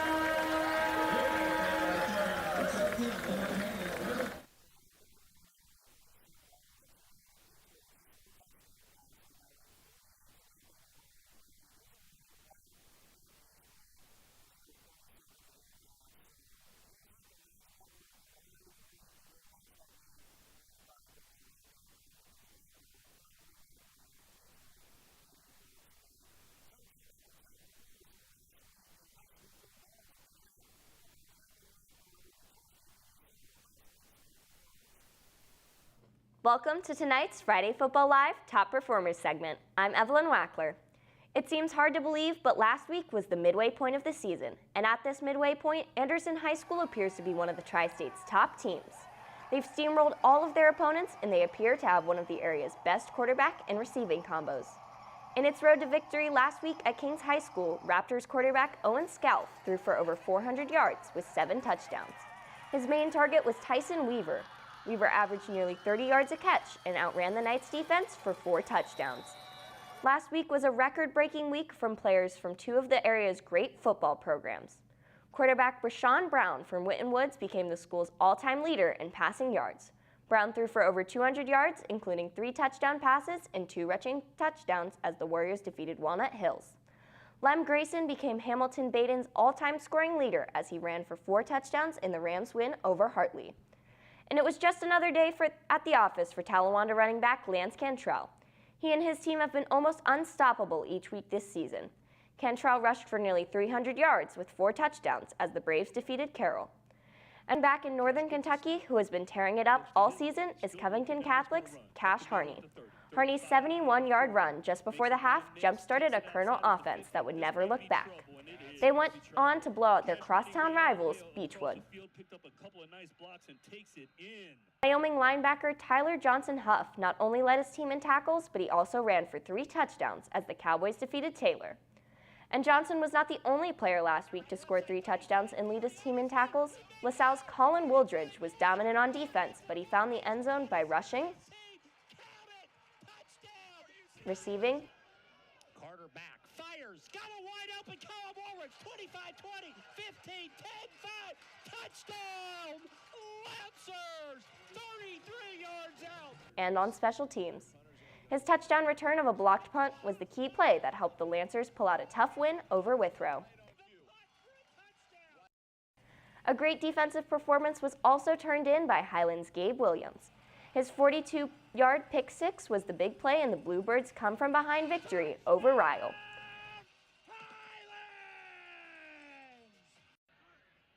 And the Elder Panthers had a special night on special teams. It was their play that helped the Panthers defeat Louisville St. X. Elder's Derek Earn had a block punt, and kicker Adam Ray had 3 field goals and 2 extra points in the Panthers' 2-point win. Even star quarterback Caden Eastep played a key role on special teams as he caused a fumble on a punt return. Remember, you can catch real-time great plays by great players each week in Red Zone style here on Friday Football Live. Follow our @FridayFootballLive web stream on YouTube. You can also visit our website TGIF Football to learn more about us, and follow us on Instagram and X @TGIF Football. And don't forget, after our Red Zone action concludes, we join our friends from TriStateFootball.com for their High School Football Tonight radio show on Cincinnati's ESPN 1530 AM and Fox Sports 1360 AM. Listen and or watch High School Football Tonight each Friday until 11 p.m. Now back to the games.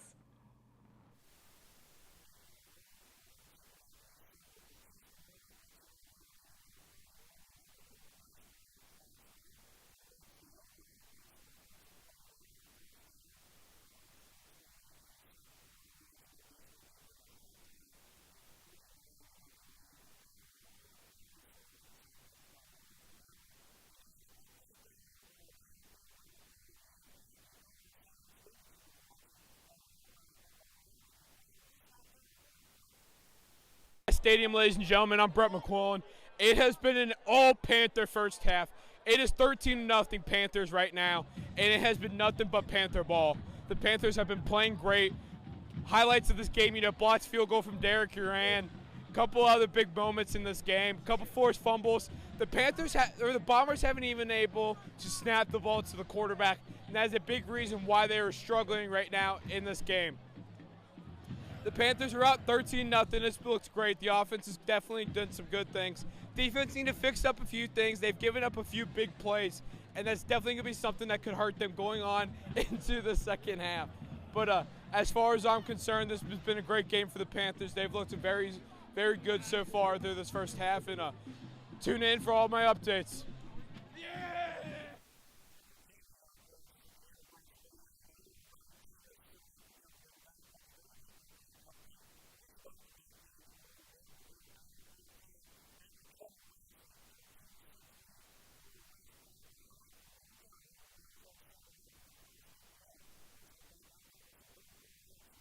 All on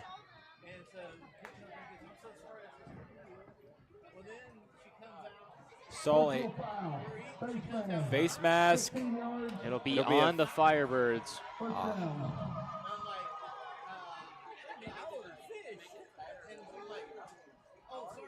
Horrible, horrible foul. And now Middletown is marching down. They'll be just outside the 20. See if Dakota West's defense can respond.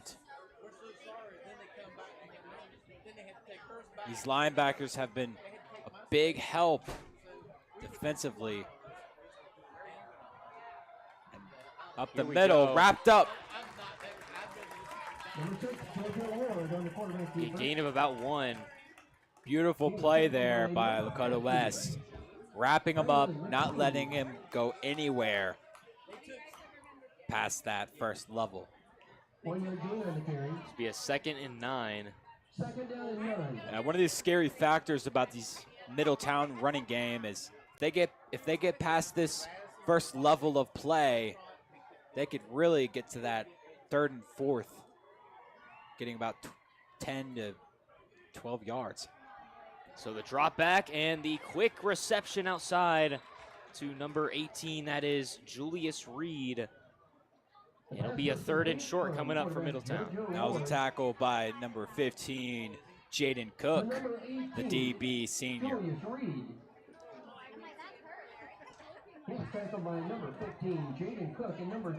3rd and 3 for Middletown. A big 3rd down. Can the Firebirds make the stop they need? 4 wide receivers. They opt to take it himself, and he'll be. Looks like he's short by about a yard.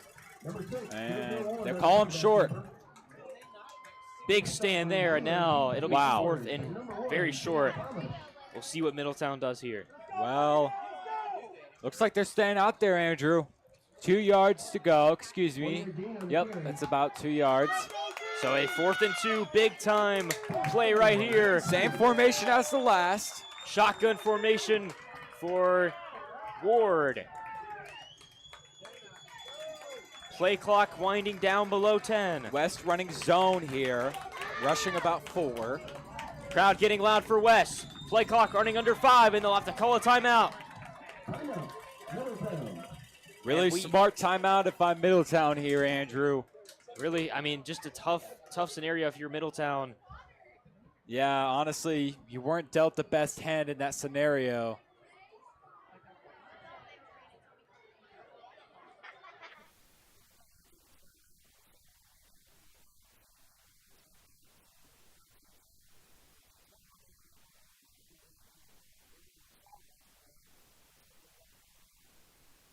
Was Dodsworth right over the hands of Griga. I tell you what, that thing's a foot lower. Yeah, Griga's in the end zone. Incomplete pass.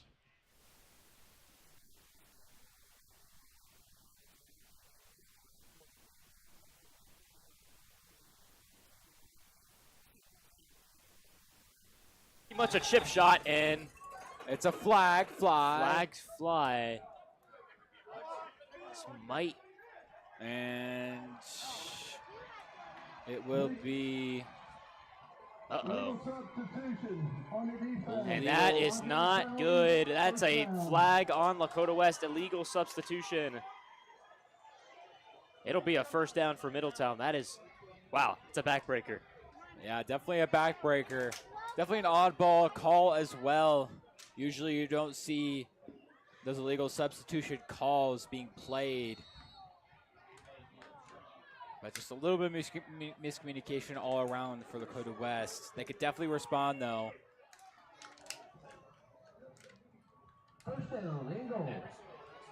If you're these DBs, got to clamp up these wide receivers. Can't let anything happen. Here we go, 1st and goal for Middletown. He'll take it himself, the QB. He's got the edge. He's got the pylon. Touchdown, Middletown. Their 2nd of the game.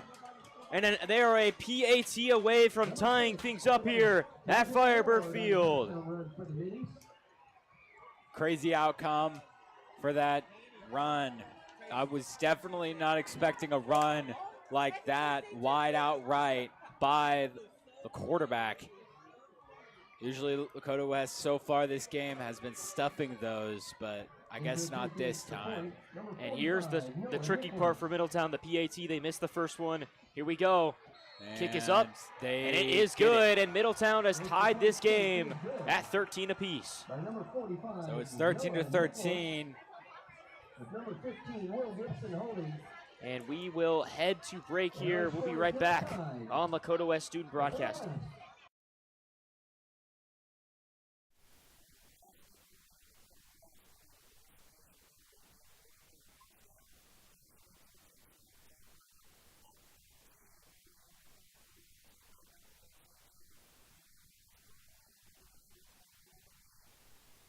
But did pick up a couple yards. Looks like the tackle was made by number 21, Colin Wooldridge. And I tell you, for a freshman, I like that run. Very minimal yards, 2-3 yards gain, but Juice stayed right behind his offensive lineman and just waited for something to develop. In that particular case, got caught from behind, but very patient running by the freshman. Hamilton moves over to the right side. Ball's on the left hash mark. Ponitoski, he is going to fake it. He's going to throw it out. He gets it out to number 8, Cooper McCutcheon. And McCutcheon, is he going to get first down yardage? I believe so. They are moving the sticks. Ponatoski just throwing a dime out to Cooper McCutcheon. Yeah, and when the run game's working like it is tonight, then you tend to forget about those guys out.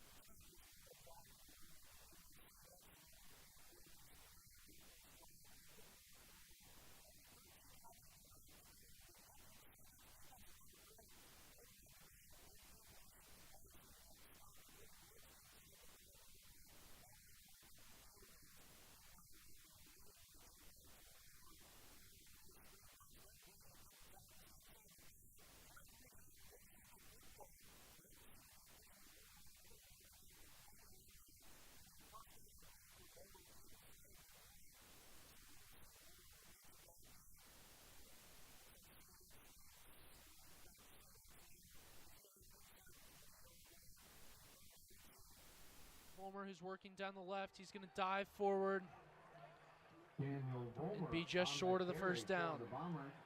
Be 4th and 1. Now you've got some choices here.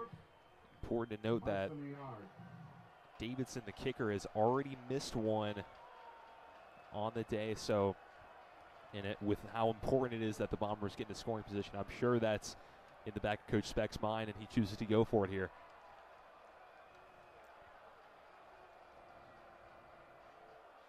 Newdigate in motion. Fry takes a snap, hands this off to Vollmer, and Vollmer's going to be met right away. And that's going to be another stop from the Elder defense. Yeah, Vollmer was completely smothered by that Elder defense.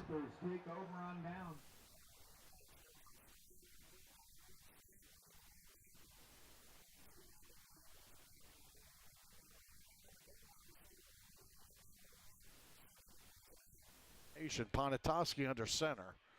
And they are going to fake it, and they're going to throw it, and they give it to the big man, Christian Harris, touchdown, Moeller. Wow, Christian Harris with a touchdown reception, outstanding. Out of the backfield, first of all, no one wants him to be running at you. Everybody ran away. So you're getting away, and they throw it to the big man, wide open, gets his mitts on it. Good for him. Nice little play action there by Ponatoski to Kuzo, and that allowed big Christian Harris to kind of slip through. And Christian Harris a little sly, because that first time they did that down in Nashville, he was bouncing on the field. Yeah. This time he came in and said, "Hey, wait a second. I'm gonna play this let's, one cool. Let's be a little sly about this. I might get the ball here," and that he did. Henson with the snap, hold by Jocelyn, kick up and good by number 87, Jack Malabar. That extends the lead to the Crusaders with the big man Christian Harris joining in the touchdown party. 6:29 mark, third quarter.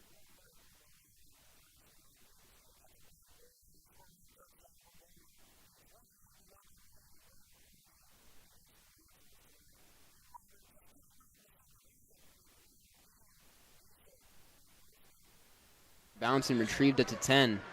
Moving out to the 25 to the right side. He's still on his feet. Out to the 50, and there he goes. Out all the way to the Comet 34 or 33, it looks like, where they might spot him. A huge gain there for number 21, Gianni Simpson. And the Vikings have incredible field positioning here to start the third. Yeah, he fielded it off the bounce, and then he just took it up the middle. And one thing that I would like to mention is almost a touchdown-saving hit there by number 14, Max Gogol. He stops him to get his teammates to come up and tackle him down. But Princeton's special teams has been phenomenal tonight, especially on the kickoff returns. So great field position for Zion Neal in this Viking offense, looking to take a two-possession lead. They almost did to end the first half, but Neal stepped out of bounds right as the clock expires. Miscommunication in the backfield, and the Comets take control of it. There's a tackle for loss out to the 40. And guess who's there? Number 55, John Hendricks. I mean, what a game that the senior Hendricks has been having. A guy who wants this just as bad as anybody else on this defense and on this team as a whole. He's been making play after play in the backfield. Number 55, such a cornerstone piece for this Comet defense. He's really showing it.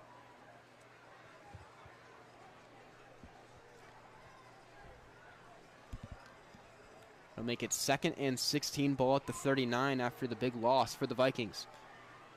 Neal in the backfield. He'll take it back, keep it himself, trying to go up the middle. The Comet defensive line able to form a wall and take him down. Might have gained a yard. That makes it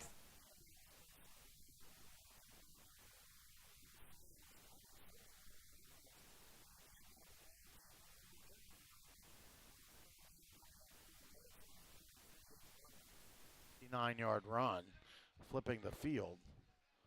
5.5 to go, clock rolling, third quarter.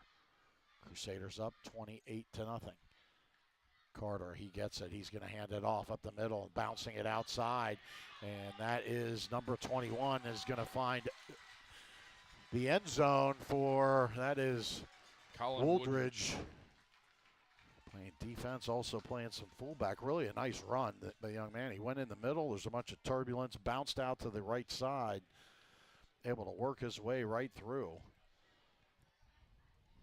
Crusaders might have lost a little contain there. A little bit. Also picked up a nice block by his receiver.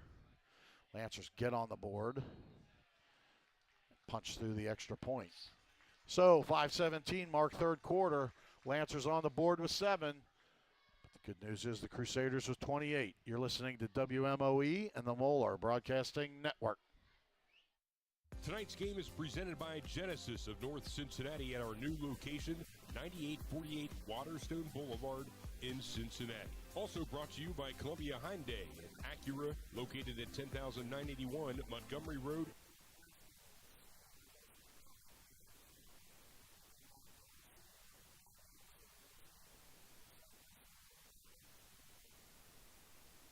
Wait, what? He points to the Comets They side. called an illegal procedure on the Comets? But still fourth down, I mean. No. They did a false start motion but called offsides on the Comets. Questionable, to say the least.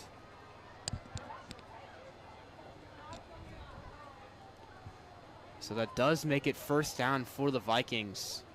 Neal over the middle, almost intercepted by Alex Brown.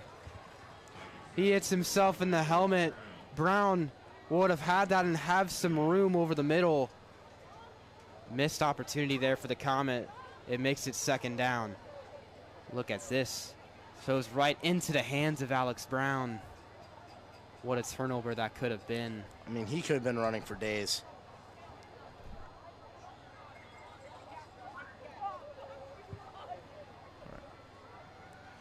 So a huge break there for the Viking offense makes it 2nd and 10. Neal will keep it himself up the middle, has room. Neal breaks through the opening. Touchdown Vikings.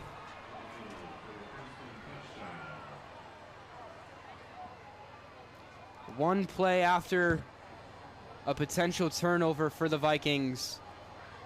And the athlete Zion Neal with the read option, a perfect execution. Takes it into the end zone, burning that middle part of the Comet defense, and it's a 2-possession lead for the Princeton Vikings. I mean, he went right up the middle, and no one was even close on that. I don't know if there's any a quarterback spy happening, but they had nobody like watching Zion Neal. That one was definitely going to go up the middle of the field 100%. Yes, they're out for the extra point. It's up, and this time he knocks it through. It's 21-7 for the Princeton Vikings here with just about 10 minutes left to go in the third. We'll see the first drive of the second half for the Mason offense. And Trevor, you got to think that now is when you got to start ramping up this offense. And you've had a couple of looks. You had some deep ball shots.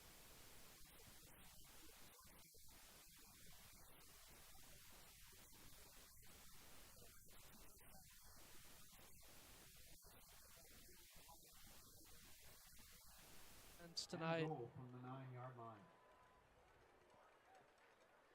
So 3rd and goal at the 9.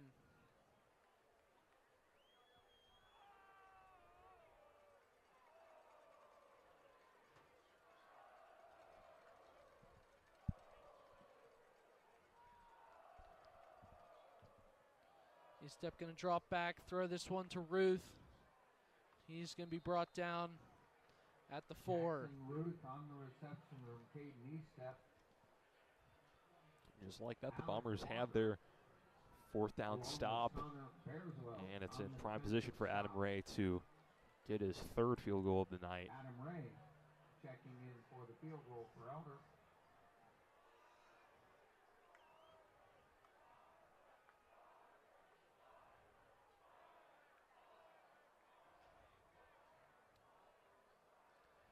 Ray's kick is up and good.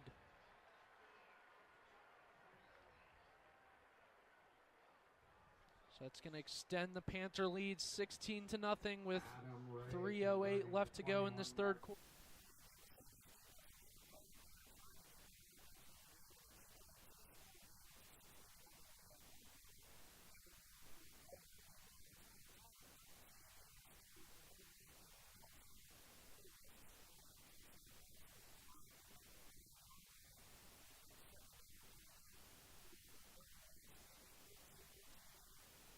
Rusher off the edge who was not just went unblocked, had a wide open sack. Oh, Smith yeah. just brushes him off, fires a deep ball downfield. It's a perfect throw, and then Norman just unable to come away with it. Yeah, that little juke just looked easy, Andrew. Yeah, he made it look easy. I think he's building his confidence back, but it'll be timeout Lakota West, and we will head to break. This game, wow, it's been a great one. We'll head to break. Indeed.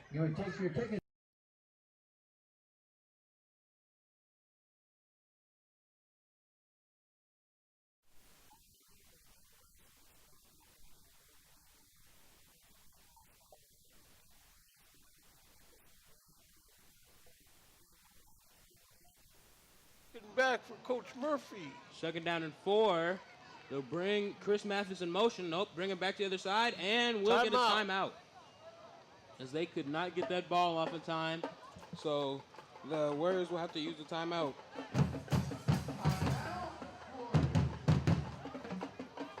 Yeah, I wonder how that score is coming along.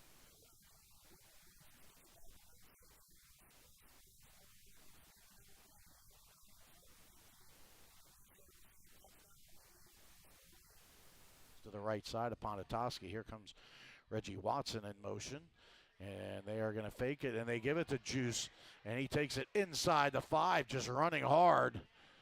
Several Lancers grab him. Could this be his time to shine? You know what? I think it probably could be, and we're giving all this love to the running backs, but man, that offensive line is opening just massive holes for these guys to run through. So kudos. Cooper Adkins, number 56, was out there leading the way in that last play. Just as a side note, Christian Harris was down by the defense. He's kind of moseyed his way down by the offense. Down by Coach B calling the plays. Hey, I could be available again. Coach B, give me number 2. Absolutely. So here we go, and they are going to give it as that. There it is. The juice is loose. The juice is loose. And he knocked someone down in the.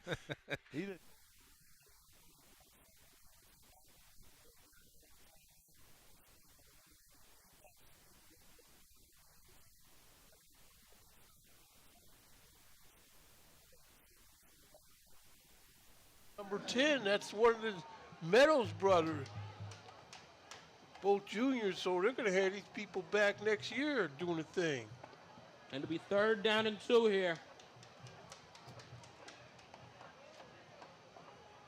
Get at that camera. And they'll QB sneak it. No, they stop him short. Who is that defender? He just single-handedly dragged him and snatched him from Bell. That looks like Meadows again. QB sneak and, oh no, he got it. No, he didn't.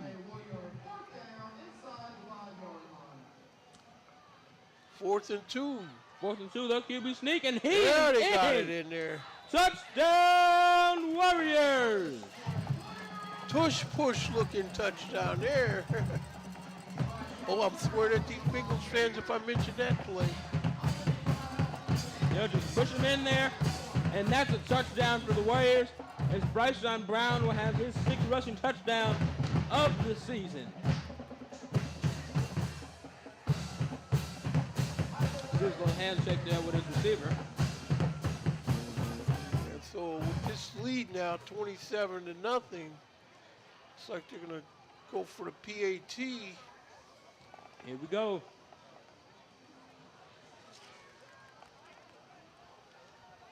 The snap, Michael the hold, Reyes. and the kick is up and is good. It's good. Michael Reyes booms it through there again. So with 7:19 left to go in the third quarter, we have a score of York.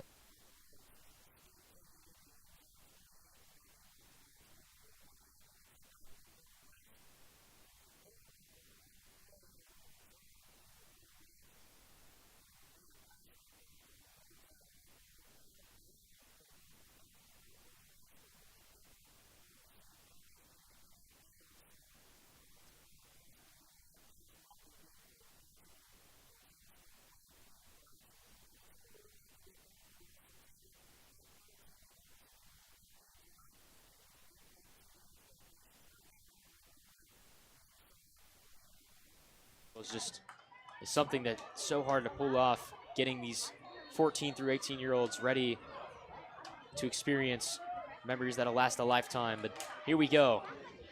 Smith in shotgun.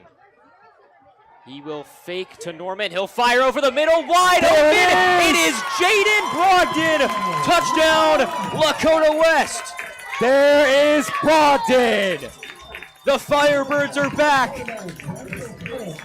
The man, look at them. Just beautiful play, beautiful openness.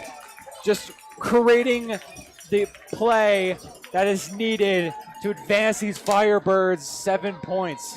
Wow, big play. There's just nothing else we could say, Andrew. And this sideline is fired up, is as fired up as I've seen it all night. Carmelo Jordan and this offense they're having a good time. You see Jaden Brogdon. And a flag flies on the PAT. Looks like like they call here. By number 17, Kofi Adubafor, with number 12, Wyatt Schroeder holding. We have a flag on the play.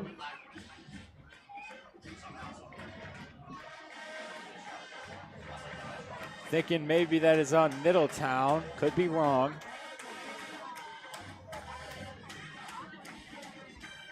Not a huge flag if it's on West, because Kofi can kick it from anywhere, as we saw. And it is on false start on Lakota West. So it will be on West, so a bit of a tougher extra point here for Kofi. But as we all know, just let Kofi be Kofi, and he can get this one up.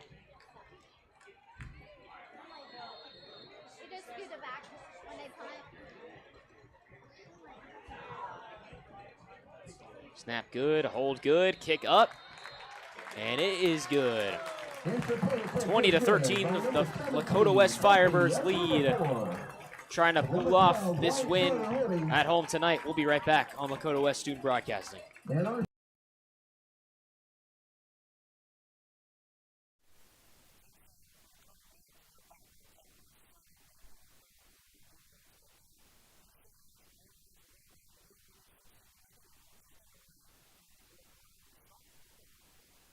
Going to be a little motion, I think, on Elder. We're going to have a 5-yard penalty. That's the one thing you really couldn't have happen if you were Elder. And over break, got a text from one of my all-time favorite people, an assistant varsity baseball coach, John Dressman, who sent me a kind of a laughing text that he agreed with Coach Ramsey's decision to take the points, make it 16-0. And now that I'm thinking about it a little bit more, I agree with JD. I think that was probably a smart move for sure. But again, Elder got to stay away from these penalties, got to stay ahead of the chains. That's how you're going to win this ball game.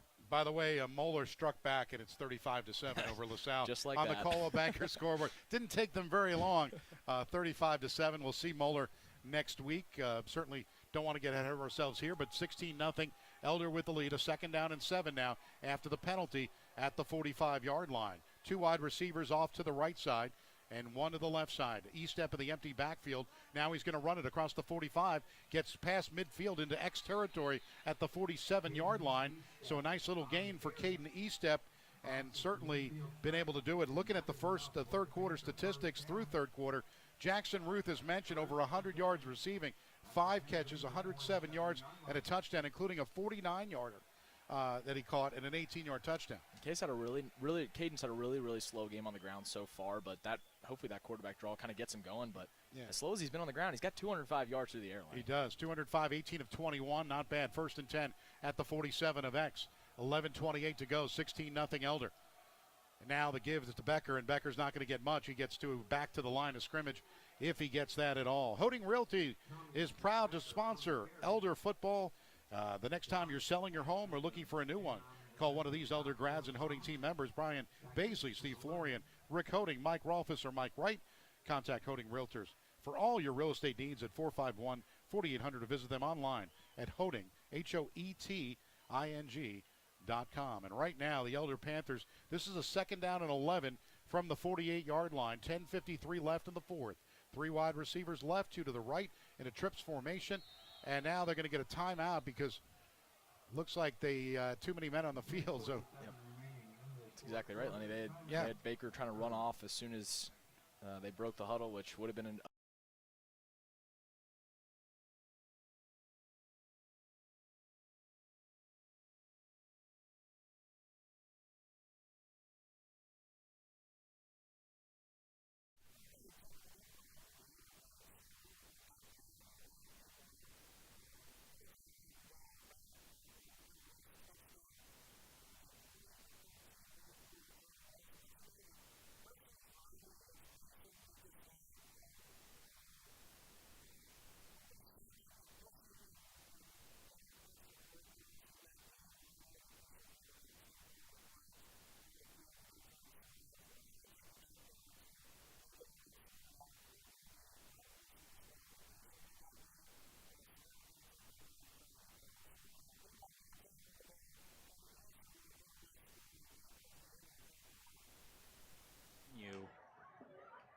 But anything can happen. It's Middletown as we saw this game. 1 yard loss on the carry.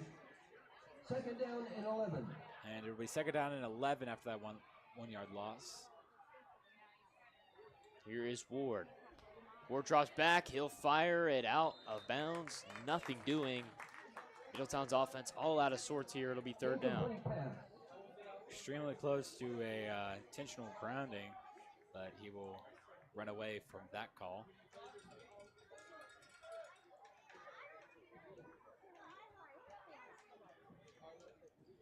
So 30 seconds left in the quarter. West with a 7-point lead. And looks like Dakota West is running more of a man-to-man coverage opposed to the zone now. Here we go. It'll take it himself. It's Ward, and he will stay on his feet. He's still going, but finally pounded down. It's Andrew Fryer, Kamani Smith, and looks like someone is down on the ground. Shoot. I think that might be. That's going to be Coben Ogletree, the senior. A huge player in this lineup. And he is up and walking. Great turnout. Looks to be an arm injury of some sort on his.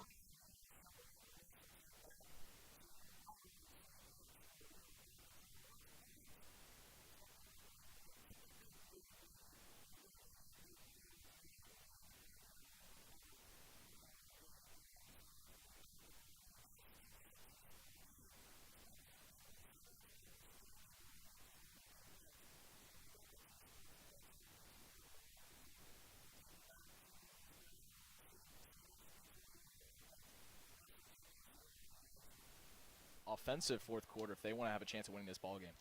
9:49 left here in the 4th. 16-0 Elder. Elder leads by 2 scores with 2 2-point conversions right now. St. X has to do a lot, but they've got to first get some yardage, and they've got 2 wide receivers off to the right with Newengate setting up. He's off to the left side. Fry steps back at about his 8-yard line. And now looks, and Fry is going to he's got a lot of pressure, but he's going to run with it across the 15 and gets to about the 17-yard line. Got 4 yards before he is taken down by Pete Forkamp, but he looked like he was going to be sacked back at the 12. And although that doesn't end in a sack, that is a really successful play for Elder because it keeps the ball on the ground, it keeps it short.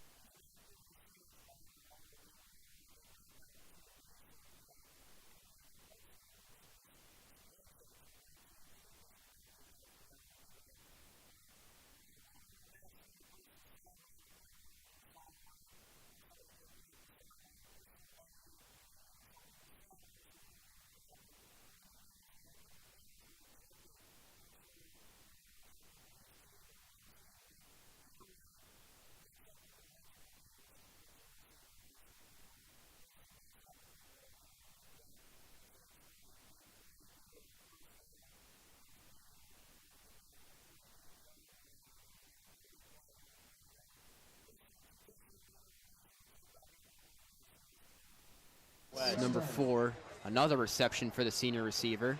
Yeah, another holding. I mean, not sure if they've been. That's a hold on. our running game will continue Miller to thrive. had it pretty much was tackling number Green, 13 nothing doing there. on the edge. And up with the number 30, Jimmy Green. Jason Lewis, Yeah, cornerback, he and lost held By number 8, C.J. Bryant. about one. the 10 yards from the That's spot CJ of the Brown foul. with scrimmage Tackle. and someone down on the field. And, oh my gosh, another injury. Tough to see. There's I not think been it might a have been single Jimmy Green, play the so ball far on carrier this drive that has not had a for penalty marker Lakota down. West. So we will take a And there have been 5 break, plays. and we'll be right back on Lakota West Student Broadcast.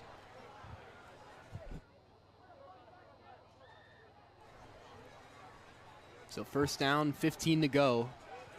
Another spread look for the Vikings. 2 receivers on each side of Zion Neal. Will keep it himself. The ball comes out. And I believe Princeton was able to fall back on it. Another fumbled handoff from Zion Neal in this Princeton offense. And you know, the quarterback jumping back on his own fumble. We've seen that one time tonight, and the running back just kind of just stood there. Lucky that Found himself in a great spot for it. So we yeah, are there's back lucky there's a little as bit of there's time the magnificent on marching that band offensive for line. If not, Lakota that ball's West. picked Some up by the marching Comets. Firebirds, Andrew. Do a First great job. play And there's not the resulting student with a section penalty. for the Firebirds. The Red Sea. Love to see the Red Sea doing their thing here tonight. So now the Looking field position colorful on this as drive goes almighty. Got even that farther neon back. theme. After the flag on Always a that fan first of one, neon. make it now second down. Second down, 20 to go. Neal drops back. Let's Pressure see if coming. OS can Alex Brown chasing him out to the side. He gets it away. Almost dropping completes. back. Pressure off the edge. To Landon Myrie. Incomplete. Somehow able to get it out, but it 3rd falls and 11 incomplete.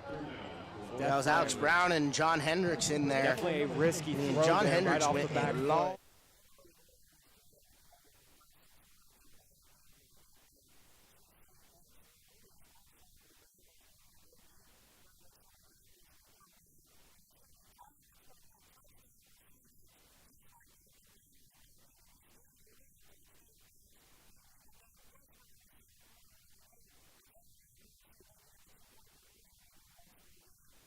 Plays, they got all of it right there, and just bad defensive coverage in the back end, and Lammers just like he bit on the run a little bit too much, wasn't able to get back in time. 2 Panthers had a chance at making a play on the ball, both missed it, and unfortunately for Eller, that really keeps St. X in the ball game after they were almost out. 64 yards in the completion for Vollmer to McDonald, and right now it's 16-6, so X will need to go for 2 here. 7:41 left here in the 4th quarter. Their first points on the board is a big one. See where they call here, but that was a great pass by Vollmer. He was wide open. This is big, man. They're going to have to get 2 two-point conversions, and that's a big timeout to waste if you're St. X right there. They call a timeout there, but you know, you're looking at a situation where, you know, X has that reception there, and that was Vollmer to McDonald, 64 yards pass. I had it right. 4-play, 87-yard drive, but most of that came in the 64-yard, and it was 2 minutes and 8 seconds off the clock. So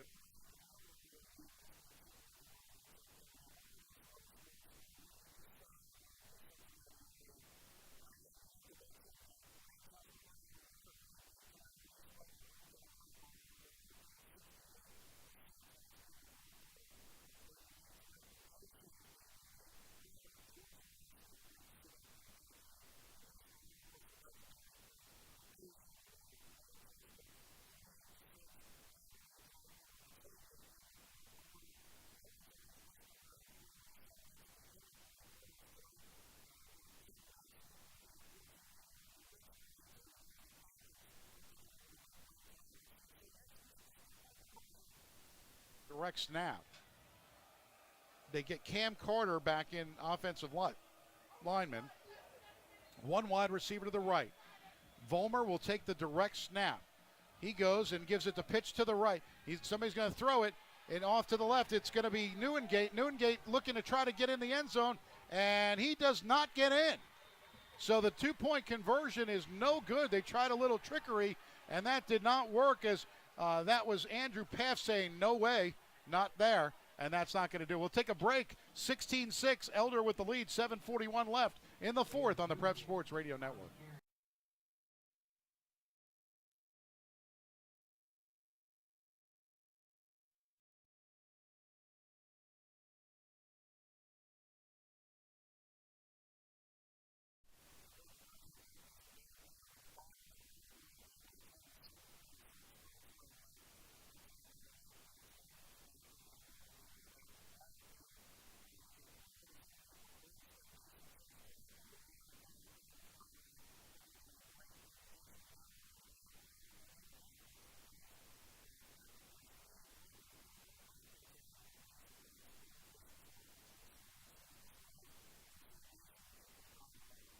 You know, thinks before he can move, or moves before he can think, you would say. It's just sometimes your legs and your mind are faster than your hands. I mean, there's a conference going on right here on the field. Not really sure what it's about.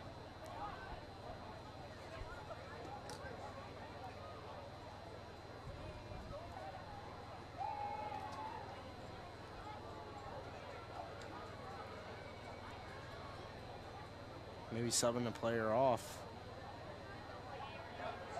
Oh, penalty marker. Another. Too many men on the field. And he got ejected?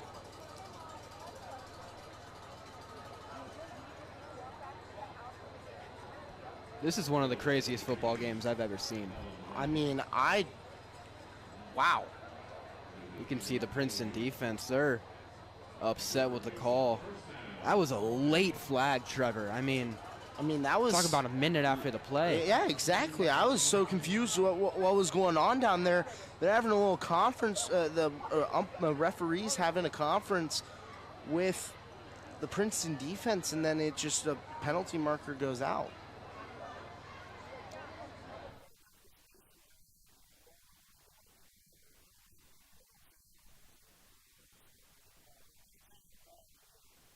Middle, and it is intercepted!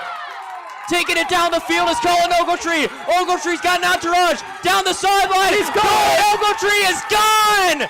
Touchdown! Firebirds! There it is! The play to close out the game. 6! From all the way down from the 30 to the touchdown. How about Colin Ogletree, the senior? 70-yard pick six. The senior. A turn of events. Oh my goodness. Tyson Davis getting those boys hyped. Let's go. Wow. I mean, I thought only Tyson Davis could make those type of plays. But apparently not, Andrew. Apparently not. How about that? I mean, just a beautiful catch and a beautiful run. All about that acceleration, getting past that last man. Middletown defender had a beautiful angle, but it was no good. PAT is up, and it is perfect. West with a 27-13 lead. We're going to head to break. What a game. We'll be right back on Lakota West Student Broadcasting.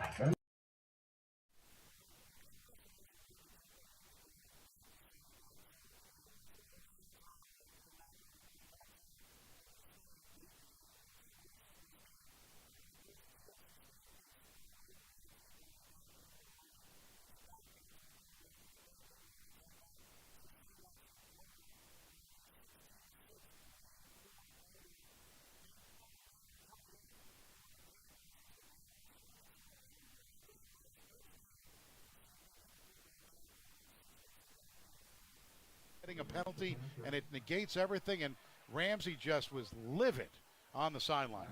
We're going to see how far they're going to move him back. It's be on the 11, so you're going to have to get something, and probably it's going to be, if I had to guess, and I'll put all my money, all my chips in, this is going to be a run. So hopefully keep the clock moving. If St. X wants to burn a timeout here, they can, but you got to put the ball on the ground right here if you're Elder. 6 minutes and 10 seconds left. They'll move the football all the way back to the 11-yard line.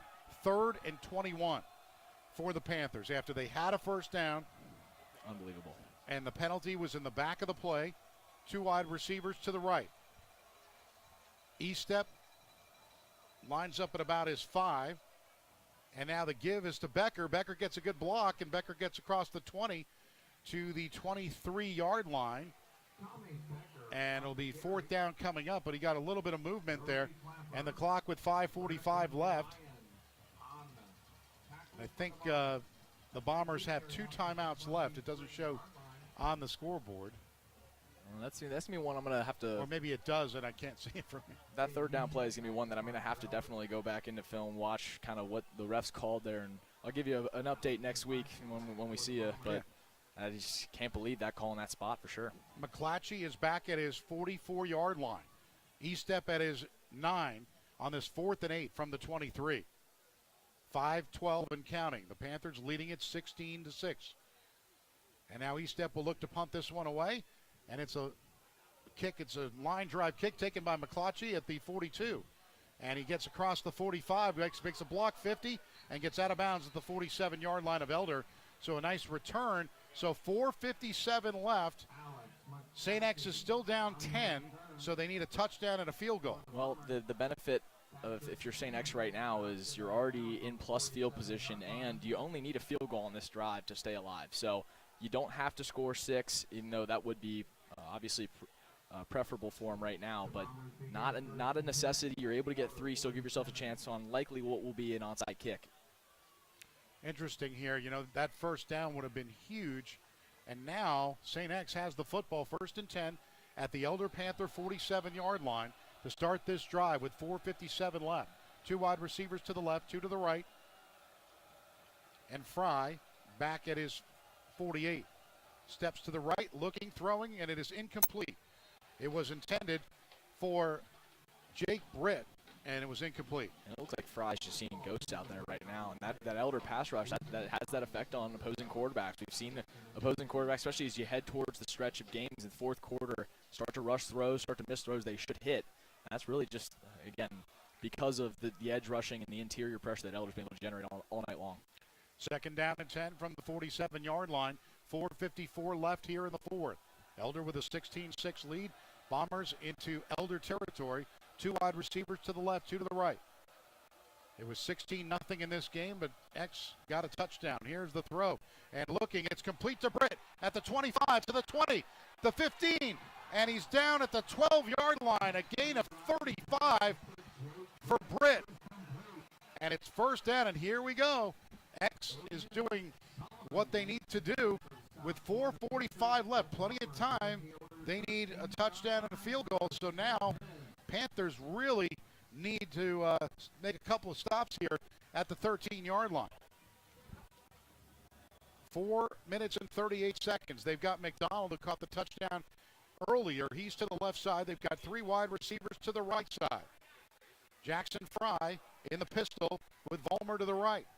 Looking to throw, and he's going to be, no, he gets away, and he rolls to the right, to the 15, to the 10, to the 5. He's into the end zone for the touchdown. So after it would have been a sack, it turns into a 13-yard touchdown run by Fry. And just like that, it's 16-12. It really just shows you how much penalties can come into effect and really mess with the outcomes of games. And really no better example than what we're watching right now. And a big extra point for St. X, draw themselves hopefully within 3 and give themselves a chance for either a tie or a go-ahead touchdown, taking the ball back. William Schwartz will hold this one. The kicker is Owen Davidson for this extra point. He missed the field goal earlier. That was blocked. There's the snap, there's the kick and the hold, and it is up with the right foot, and it is good. So with 4:19 to go now in the 4th quarter, what once was a 16-0 Elder lead, it is now 16-13. We'll take a timeout on the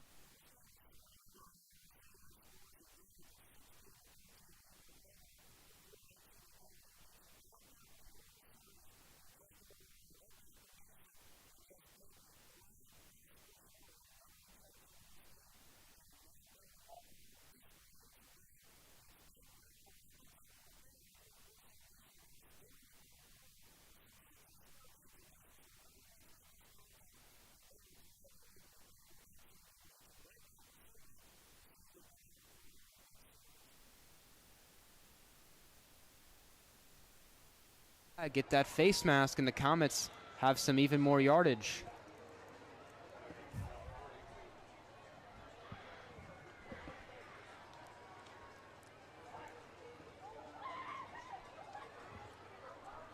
Princeton has more penalty yards than they do rushing yards on the game. It'll be second down. Birch over the middle. Tristan Newhouse, he comes down with it inside the 10. And it looks like it will be a late hit. Or are they going to call an eligible man? It was sort of an awkward look for Birch. It looks like it is a pass interference on Princeton. Another penalty flag for him tonight. That's their 19th. And you look at D'Lo Birch on that replay. It was a play action to nobody. He just kind of stood, and you realize it's somewhat similar to that touchdown against Oak Hills a few weeks ago, where he went to the other side of Birdsong and just said, "All right, I'll do it myself." And that time he just throws it up to Tristan Newhouse, who's, I think, quickly becoming one of Birch's favorite targets. And now it's 1st and goal. Big man package in. Ball spot at the 3-yard. You got to punch this in. Yeah, you have to punch this in, and then there's still a whole nother quarter. We're only in the 3rd quarter.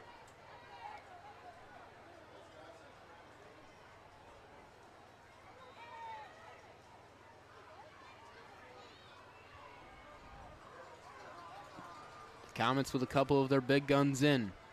Birdsong behind Birch. He'll get the handoff. Roaming up the middle. Birdsong, is he in? Touchdown, Comets! 2nd of the day for Brandon Birdsong. And with an extra point.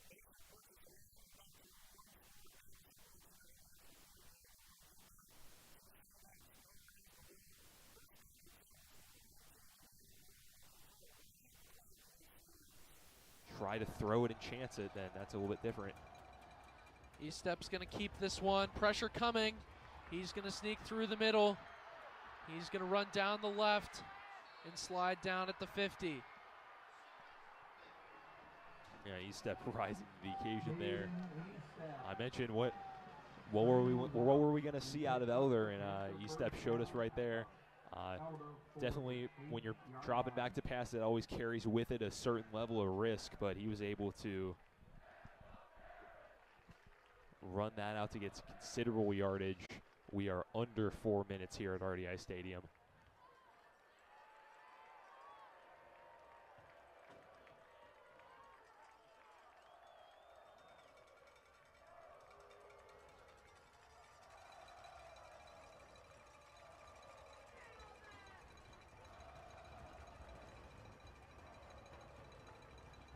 E-Step takes the snap, hands this one off. It's going to be a pickup of 2. Aiden Reeder was able to find Becker and hold on to him momentarily. Kobe Clapper, all combining on the defensive stop. 2nd and about 8. So just over 3 minutes and counting. Chad Perkins going to check back into the game for Nick Klee.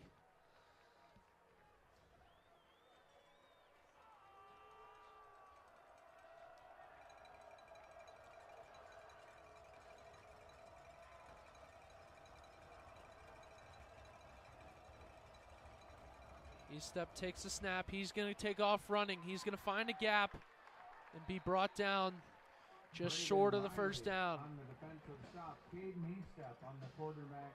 Yeah, so the Bombers' hopes are still alive, but they've got to come up huge here and disallow the Panthers from getting a yard. They've done it before, and Elder's certainly done it to them. So it's all about just masking this defensive scheme, and it's got to be one that gets at the backfield instantly. Steve Speck still with 2 timeouts. Panthers look like maybe going to wait for their play clock to go down and call a timeout here. I would certainly do the same.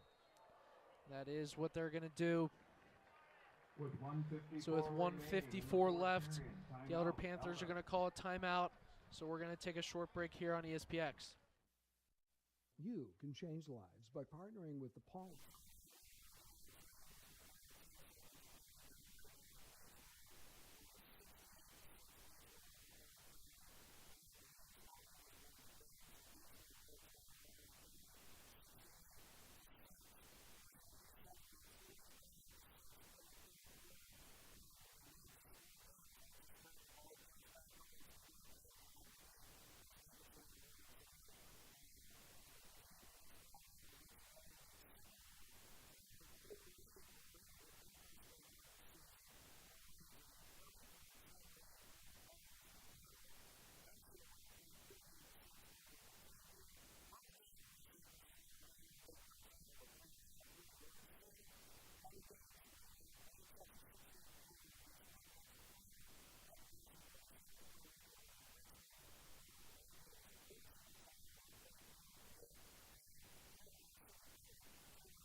Timeout.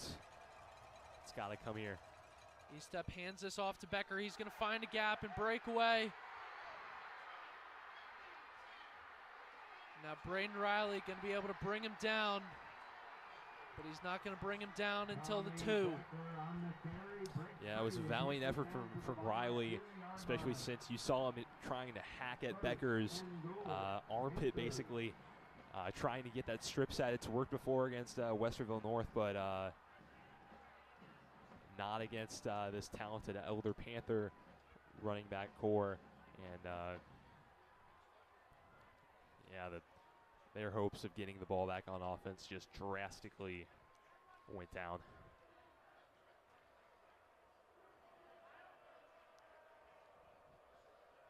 Now minute 20, still counting. I would have to assume if Bombers get a stop here, Steve Speck going to have to use one of his timeouts.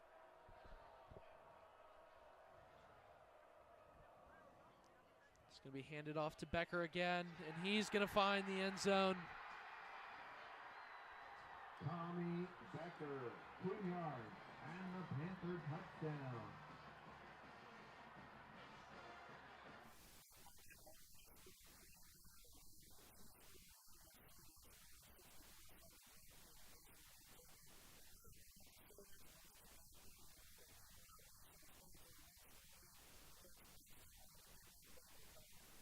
I went to bed afterwards. The ball's on the ground. Takes a while to pick it back up. Out to the right side. Still making a solid return out of it. Down the right sideline. Gogol the only one back there to try and get him. They're going to take it all the way. Touchdown Vikings. I don't know how that can happen for the Comets kickoff team. He muffs the kickoff at the 10 and takes it 90 yards. I mean, what a game Simpson has had. It goes right through his hands. I mean, that just speaks volumes about the vision and the blocking that Simpson has for him. And as the Comets pull within the one possession, the Vikings don't even put their offense on the field before responding. I mean, we mentioned it all night. The special teams unit has been phenomenal for Princeton, and they finally capitalize on the misplays that the Comet kickoff team has had tonight. Be an official's timeout. I mean, that took 20 seconds off the board.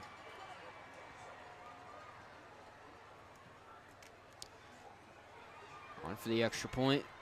Kick is up, and it is good. It is 28-14 for the Vikings, which up.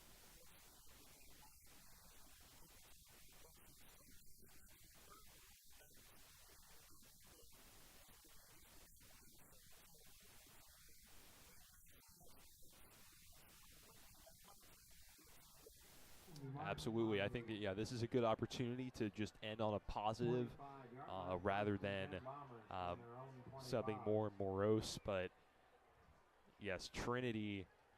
There are really no duds here on this Bomber schedule, so they're going to have to stay focused, and that includes through this minute and 2 seconds of garbage time.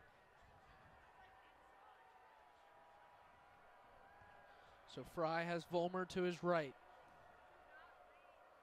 Fry takes a snap. He's going to drop back. Now going to scramble out to his left. He's going to take off running. He's going to take a big hit. And there is going to be a flag on the play. Jackson Fry on the carry. Goes out of bounds on about the 39-yard line. There's a penalty. I'd imagine if it's something serious, that's probably why we see the referees deliberating now. It looks like they're going to pick up the flag. When I first saw that flag thrown, I was thinking possibly a targeting from that far side, but it was the official from the St. X sideline throwing it. So maybe not the most clear angle compared to those on the other side. Right.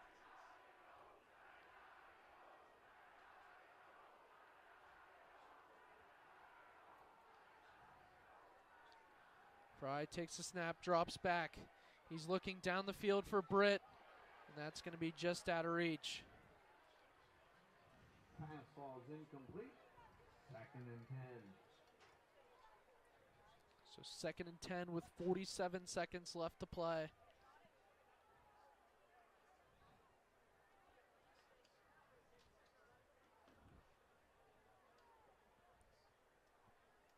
Bombers fell to the varsity Panthers, but unclear what they'll do against the JV Panthers. That game happens tomorrow at 10, and that one's at Elder.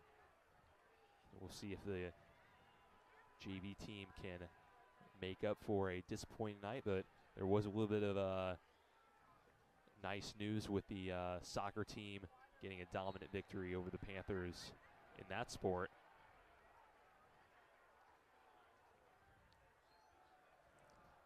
Fry, that pass gets away from him as he was looking for his man, Cam Taylor. So now 3rd and long.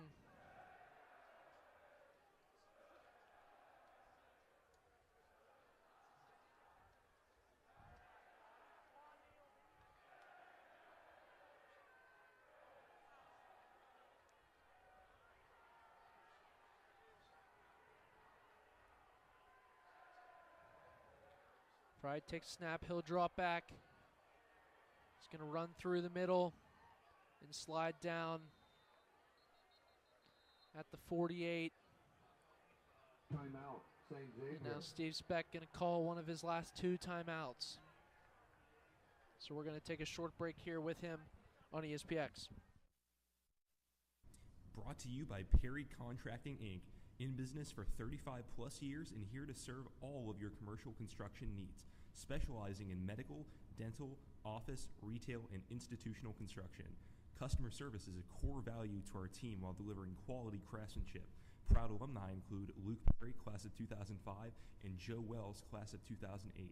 Perry Contracting. It's time to expect more from your contractor.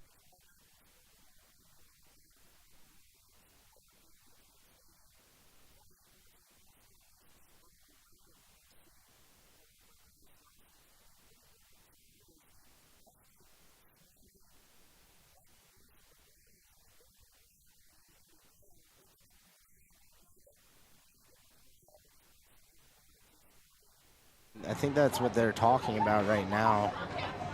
I wonder if Coach Castner is asking that same question. Lakota East and Fairfield.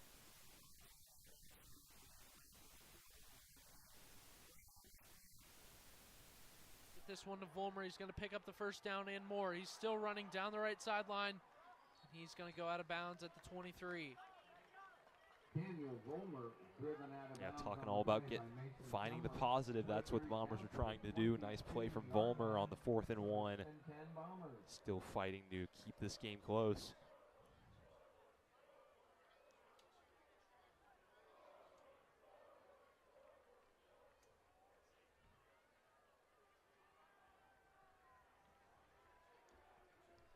25 seconds left to play.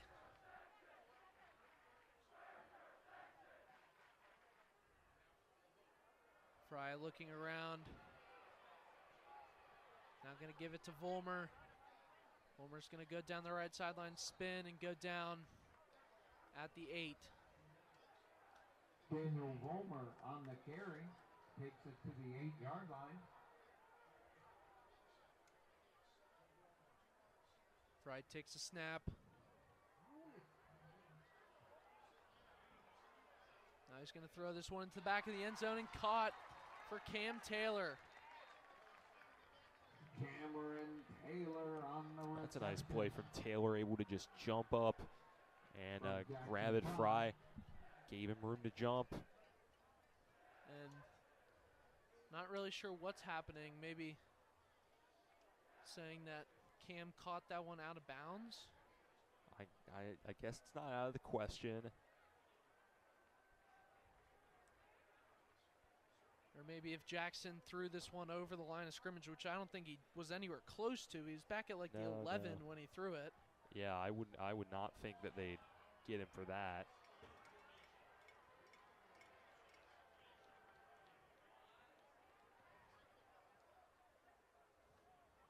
It looks like it's going to be some sort of penalty on the Bombers. Unclear what that is right now. Ball will be marked back to the 13-yard line. Yeah, that's just a demoralizing finish, you could say. Bombers trying to get into the end zone, but for one reason or another, called back. Pretty indicative of how this night has gone.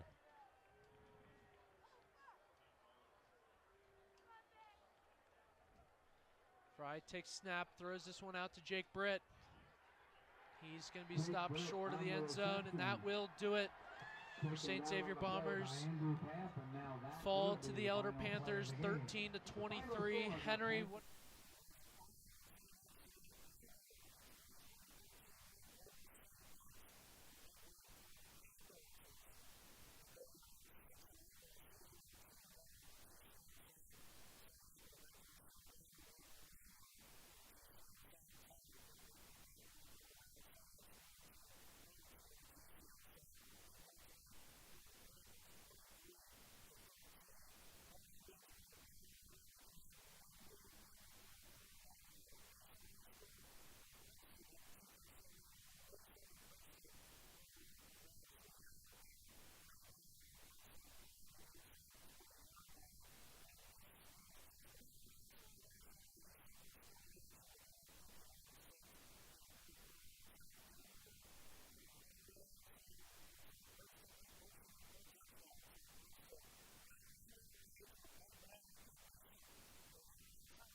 And very quickly, he shows that multi-position impact that he can make. And this one, steering far away from the Comets. An extra point would make it 35-14. Messer in. Snap, hold, kick is through. It is 35-14 here with just about 10 minutes, 30 seconds left to go here in the fourth.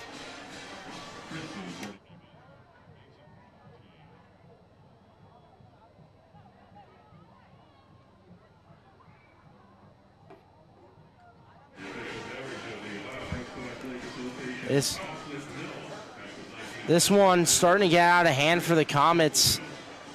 3 plays, 41 yards, a minute 26 off the clock on the scoring drive. I mean, this one, Daniel, this game's starting to feel like how the Lakota West game went. The Comets had momentum in the first half.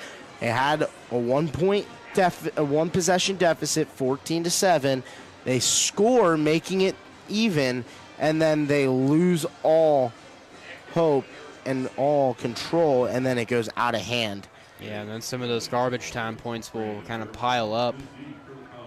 And And it's still possible. You're only down by 3 possessions with 9:30 remaining. Your offense has to come out here and score, and then you have to get great defensive stops. I mean, you have to be in 4-down territory pretty much the rest of this game if you want to get back into this one.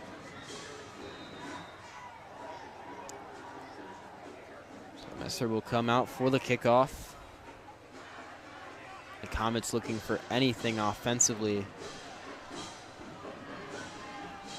As the kick is away, Kelling will take it out of his end zone once more, trying to fade it left. Still on his feet, breaks a couple of tackles, still charging forward. And he's down to around the 27 is where it looks like. Comet offense and D'Angelo Birch will come out once again here, just about 9:21 left to go here in this one.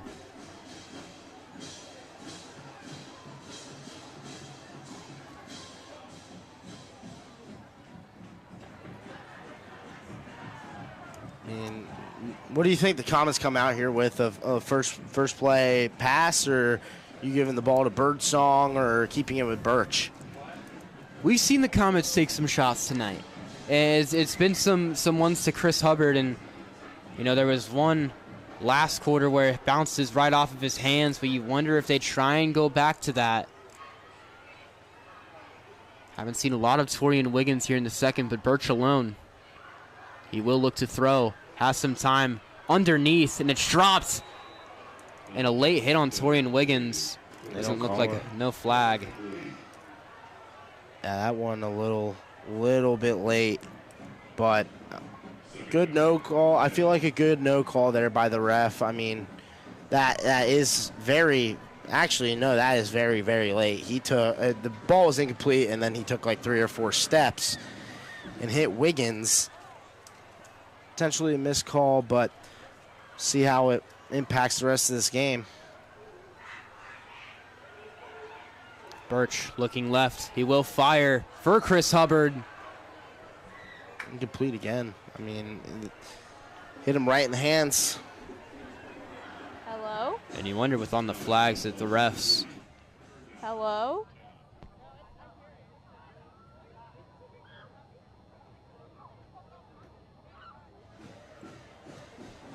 And with what transpired in the third, you wonder if the message might just be kind of get out of here.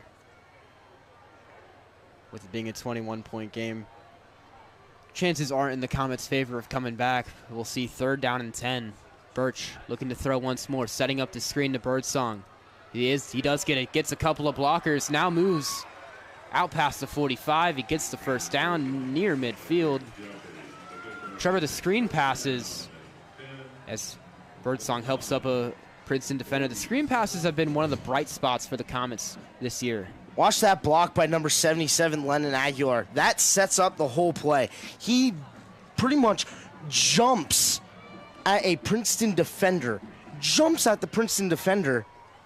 and gets a great block. Birch flushed out right, breaks a sack. He takes it down. He's going to run it himself. Does get past the line of scrimmage.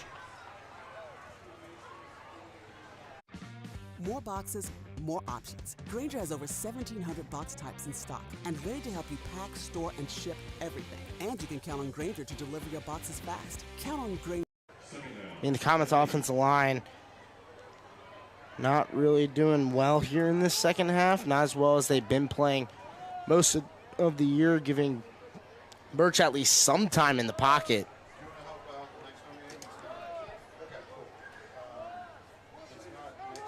About 8 minutes left to go here in the fourth quarter. Comets have the ball around midfield.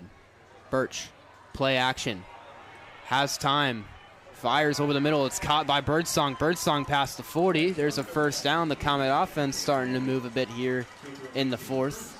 That was a pitch right to Birdsong. Myrie had a free run at Birch, and he stopped and then continued going, and Birch able to sense it and step up in the pocket, and then able to get the pitch off to Birdsong.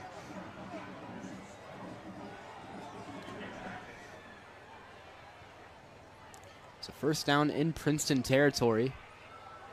Birch keeps it towards the right side. Nice tackle. Jeffries able to make a nice stop there on the side. Gets Birch down. That makes it 2nd and 10. And they had a free run again. No one blocking him on the back side.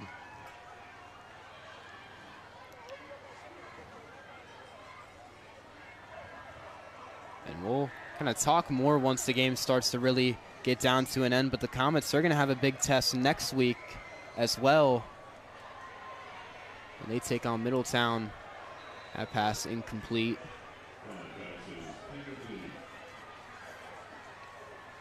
Comets looking for number 85.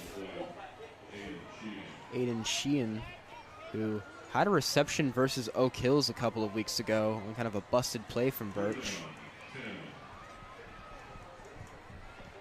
Kind of in that tight end spot alongside Tristan Newhouse. Birch with time, gonna fire deep down the sideline, looking for Wiggins, and incomplete. He was being chased by a couple Princeton defenders. Roughing the passer.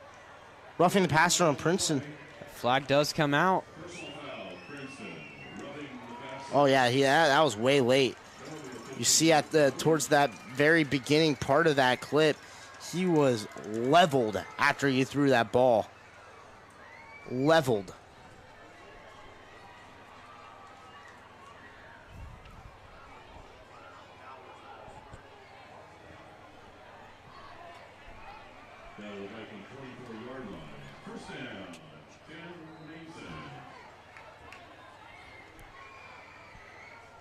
I mean, you look at it, he throws it, and then driven down, full force into him.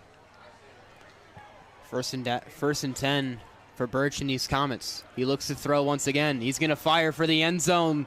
Looking incomplete. A flag comes out. He was looking for Wiggins. And the Comets starting to just really let these deep shots go. See what the flag is. Maybe a hold.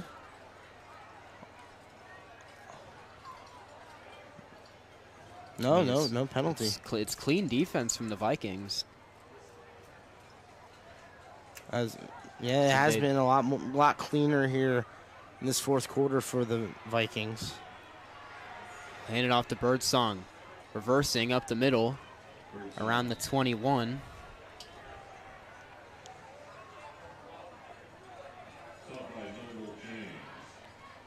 Noble James in there. One of the guys on the tackle. It's 3rd and 7, 6 minutes remaining in the game. Two receivers out left for Birch. One out right. It's Alex Brown in the backfield with D'Lo. It's Hubbard at the bottom. Wiggins in the slot. Birch looking right immediately. It's caught by Birdsong, and he will get the first down. He's behind. It's close. They go 4th down. He ran into the sticks. I'm pretty sure he caught that one before, and then he goes backwards. He's maybe about a yard short. It's probably a good call there. You can see the catch, step, throw, caught about the 25.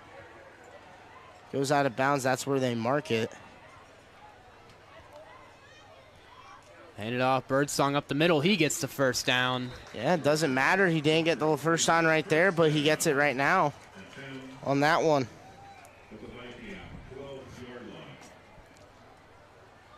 So the Comets, they have a chance to just end on something to go into Middletown next week. There is still time, so this game isn't completely over. But just getting into the end zone, leaving your offense on a good note. Birch looking to throw a one-on-one shot in the end zone for Hubbard, incomplete. A little too high. Just a little over the hands of the 6'2 receiver. He's had a rough going here tonight. Yeah, Wells in there on coverage. I mean, he looks a little shaken up now. A little limpy back to the line of scrimmage.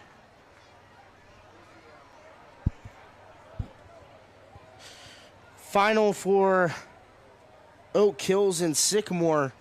Colerain and Sycamore. 34-24. Colerain gets their first win in over 2 seasons. It's got to feel good for the Cardinals. Birch, play action, able to fake out a defender, fires, end zone, intercepted. The Vikings are able to pick it off in the end zone. Well, it's caught at the 1. Derek Jeffries, number 10 in there on the interception. He just reads Birch's eyes. It looks like he might have been looking for Tristan Newhouse. Instead,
Alex Brown was in there immediately, and man, he's been everywhere tonight.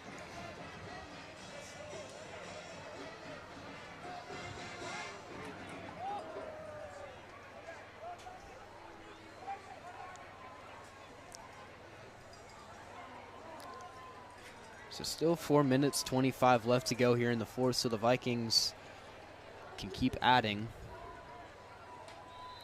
The Comet defense will try and make a stand. Timeout will be called. Princeton Burns.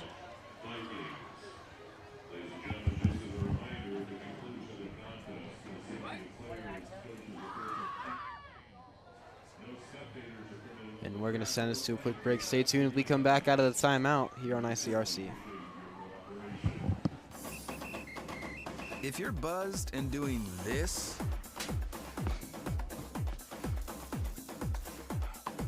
to make yourself feel okay to drive, ZWX.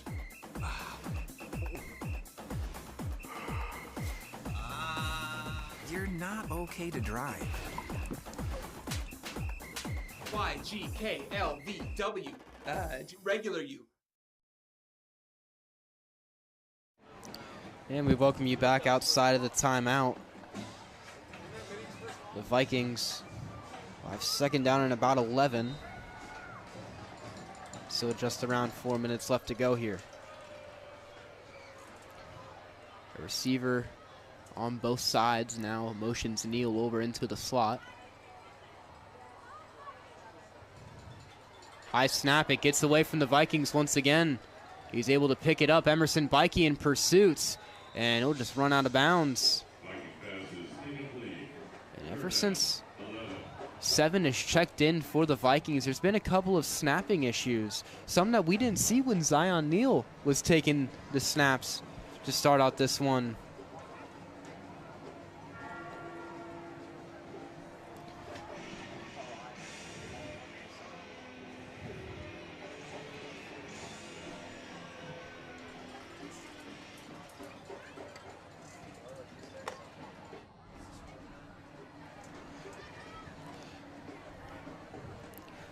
So third down for the Vikings. 3rd and 11 at the 19 is what they'll spot it.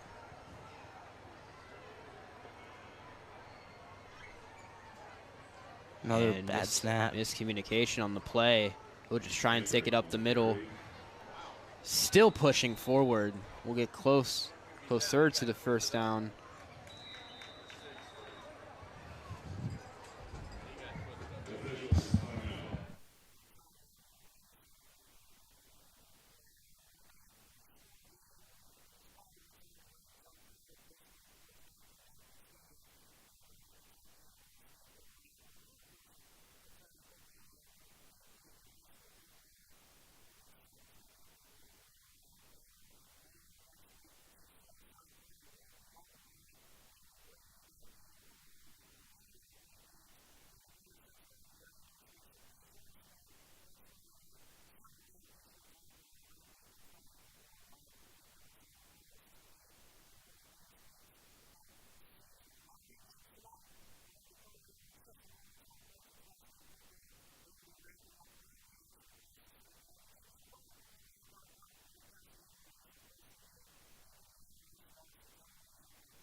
Daniel Vollmer tonight had 12 carries, but that we haven't seen that. And Jacob Britt's still not carrying the ball in the backfield there. Yeah. They got some concerns on that side of the ball. They're beat themselves. Yes. They're uncharacteristic Yes. of a Bomber football team.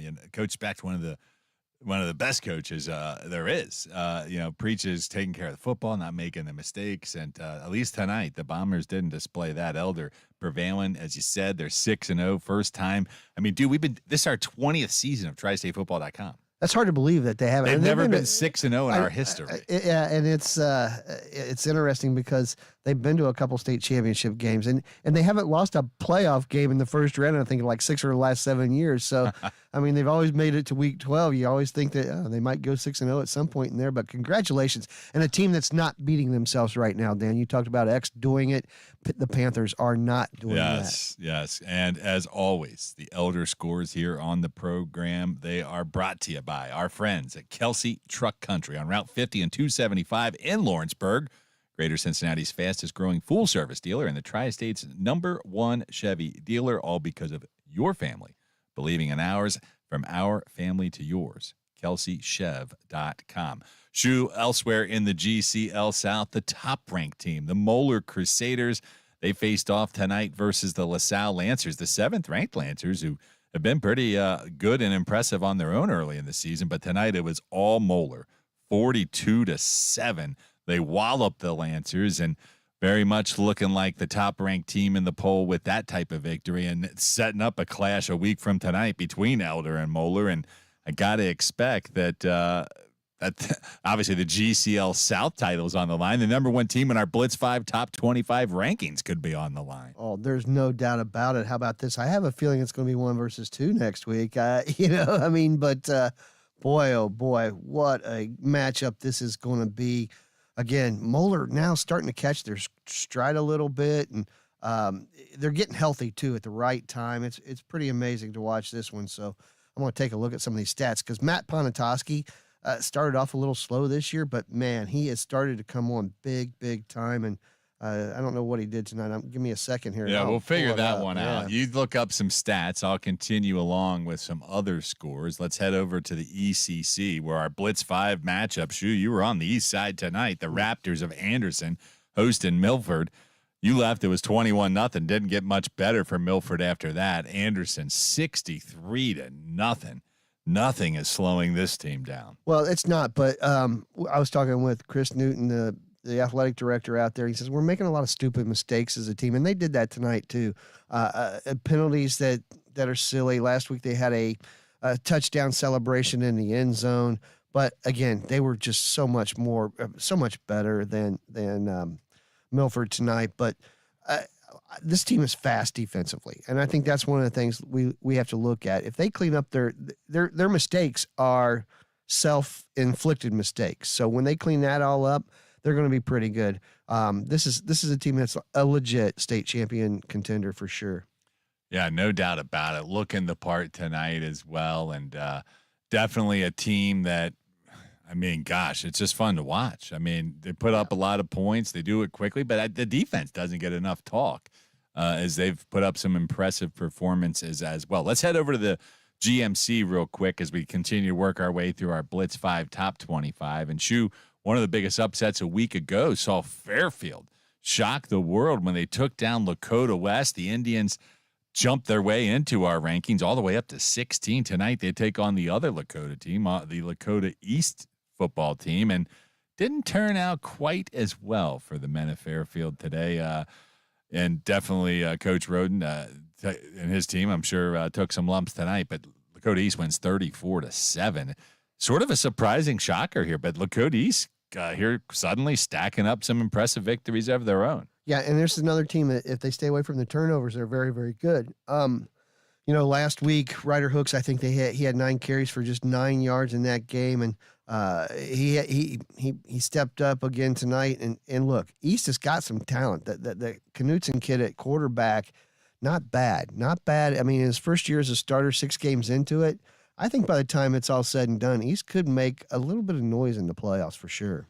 Certainly could, and probably will. I've been watching some of this Princeton-Mason game. Still not over at last check. It was 28-14. I was checking that out over on Friday Football Live, that live Red Zone show from our friends over there with Wes Akers, his class doing a great job. Follow them on X at TGIF Football.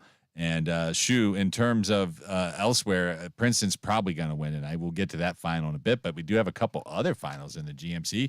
Speaking of that big upset last week, a nice bounce back here tonight for Coach Bolden and his Lakota West Firebirds. They win by a couple touchdowns, 27-13 over Middletown. And we do have some stats in on this game as well already. And really, it was a pretty impressive performance all around, but you look at Lakota West getting it done on defense here tonight. They made some plays. I'm looking for the interception return by Ogletree. I was watching it live there, 85-yard pick six. This was a big moment in the ball game because Middletown had driven into Lakota West's territory. I believe they were inside the red zone. Or close to it. Yeah, it was. Well, he threw the ball, and we threw the return. ball, so I don't think they were quite to the red zone. It was a 10 or 15-yard pass attempt. But needless to say, a touchdown on that drive, we were looking at a tie game instead of pick six, a two-different score, and that's where it ended. So key defensive play, pulling them away here tonight. What a game, Dan! Tonight, both these teams had less than 100 yards of total offense. When have you ever seen that in a high school game with the amount of 40 points scored, but both teams less than 100 yards of offense? West had 92, only 6 yards rushing on 27 carries, whereas, Middletown, negative 52 yards passing on 9 of 20 passing tonight. So, and a lot of that was the interception. So, but still, that's a crazy stat for a game that scores 40 points. Sure is. So we'll keep our eyes on that. Elsewhere in the GMC, like I said, not all finals there, but just some scores. You got another final? We got to talk. We have. It's outside of the GMC, but how about Colerain tonight? Well, no, that was where I was going next. Dude. I was gonna set up the score of the other game. Oak Hills and Hamilton. I know you're excited to talk about that one, though. Oak Hills was not over, but it's pretty much over. 42-24 in the fourth quarter versus Big Blue. So the Highlanders. That's a big, impressive performance in their own right. But as you mentioned, we do have one game that is final, and it's Colerain picking up their first dub of the season. Yeah, Roman Gar, the sophomore quarterback, throws for 5 touchdowns. They came into the game with only 3 offensive touchdowns on the season, so good job for them. Breaking a 27-game losing streak dating back a couple of years, and I know they're happy to get out of that box now. Sycamore's lost 12 in a row, so they're now the GMC team that needs to win one moving forward. But, yeah, big monkey off the back of the Colerain Cardinals in the program. They get that 27-game losing streak out of here. Yeah, and it is now a final, too. Oak Hills 42-32 over Hamilton. So Hamilton, they'll have Princeton next week. But, that puts Oak Hills at 3-3 all of a sudden and 2-3 in the GMC. So good for the Highlanders. Yeah, 1-5 for Hamilton. And Danny Scholes got that job late when Justin Roden took the job over at Fairfield. And they got a couple of transfers from Taylor, those 2 kids, McFarland and Mikey Branch, who was leading the GMC in sacks going into this game. So, Oak Hills has done a nice job. Pretty solid there. They're 3-3 now overall and 2-3 in the conference. Yeah, so we'll see how it goes and definitely get up to that. But let's get to some other scores in other conferences here as we work our way to the top of the hour. Of course, you want to follow us over on X at TS Football, and you can check out the Underground Sports Shop scoreboard, tristatefootball.com/scores for all of tonight's scores, and we'll run through as many as we can for you here on the program. Let's talk about some history nights and go a little bit deeper here. Big kudos out tonight. St. Henry over in Erlanger on the Kentucky side of things, just starting up their varsity football program this season. Have definitely, it's been a process in motion here. But tonight against Gallatin County, St. Henry, and just here in week 6 of their inaugural season, getting that first victory. They win 21-12 tonight, Shu, and I'm sure that's just for everybody involved in the program. That's just a thrill to experience. Tim Oden getting that win. He's a longtime guy. He's in his 60s and he decides to take this thing over and decide to build this and mold it. And I think there's still a couple of other chances to get some wins here as the season goes on. But yeah, they put some points on the board tonight, something they hadn't done. They had only scored 16 points coming into this ball game. So good job by St. Henry. I know they're feeling really, really good over there. Yeah, they definitely are. And St. Henry, the slate was a little lopsided tonight in Kentucky. Amongst our Blitz 5 top 25 ranked teams on that side of the river, Highlands definitely impressing here tonight as expected, taking care of Harrison County. Not much of a surprise. 53-0. Highlands shuts out their opponents there on the road. Covington Catholic also picking up a 35-6 victory. The 12th ranked Colonels cruising past Central tonight. Dylan Geyser, 4 rushing touchdowns in the first half alone. So looking pretty impressive in that one. And we're all waiting for that Cov-Cath Highlands showdown coming up here real soon. It's going to be a good one. I mean, man, Highlands is playing so well right now. So many guys scoring points, having a great year offensively. And then, I love Gabe Williams. He runs, he receives, he's a great defensive back. He's only a junior. That junior class with Tatum Lorenzen and him, they're going to be good for a couple more years. Bob Spire's got it going on over there at Highlands for sure. Yeah, he sure does. Tonight, Connor and Cooper were taking place in a battle. It was homecoming night out at Cooper High School tonight, but it was all the home team. The Jaguars move into 3-3, their third straight victory. They take down Connor 49-14 there. So a nice bounce back here for Coach Borchers and the boys. They had that brutal stretch of games to start the season. And now they're starting to find the groove and an offense that, sort of remaking itself. And Dan, I've been looking at some of the Kentucky polls, and they still are very high on Cooper in 5A. It's still theirs. Yeah, even though they played a tough schedule, they're going to be okay in the playoffs. I think they're just fine, especially when you got guys that have been there and done it like Mar and Cam O'Hara. By the way, another epic moment tonight. Holmes snaps a 26-game losing streak, beating Jackson County 36-16. Oh my gosh, How about that is awesome. That might be the best news of the night. That's to end awesome hour one. too. We've got so many scores to get to, plenty of coaches to talk. An hour left of the show, so stick around. He's Greg Shoemaker. I'm Dan Klaskins. This is High School Football Tonight, the post-game show, here live on Cincinnati's ESPN 1530 and Fox Sports 1360. We're back with more after this. Stop settling for weak sound. It's time to level up your game and bring the boom. Hit the town with the L.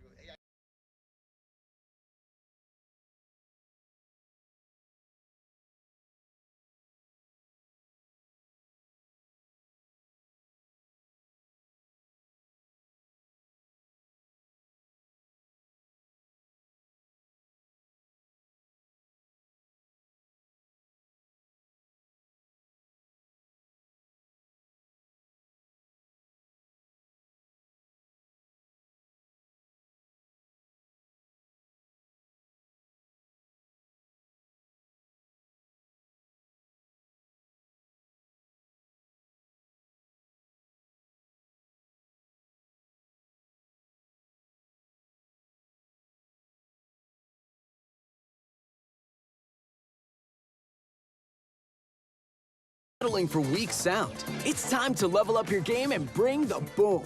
Hit the town with the L.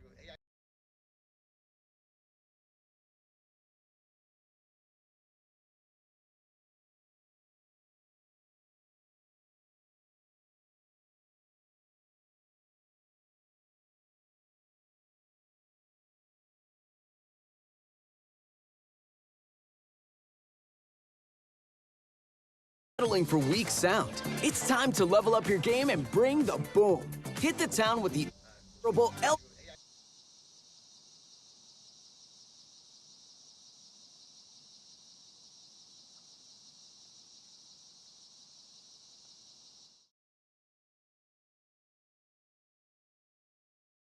Settling for weak sound. It's time to level up your game and bring the boom. Hit the town with the L.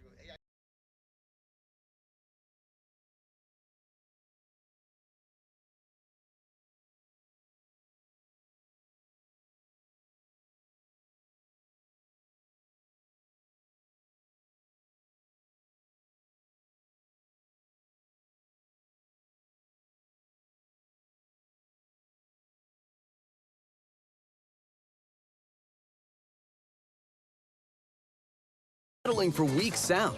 It's time to level up your game and bring the boom. Hit the town with the durable L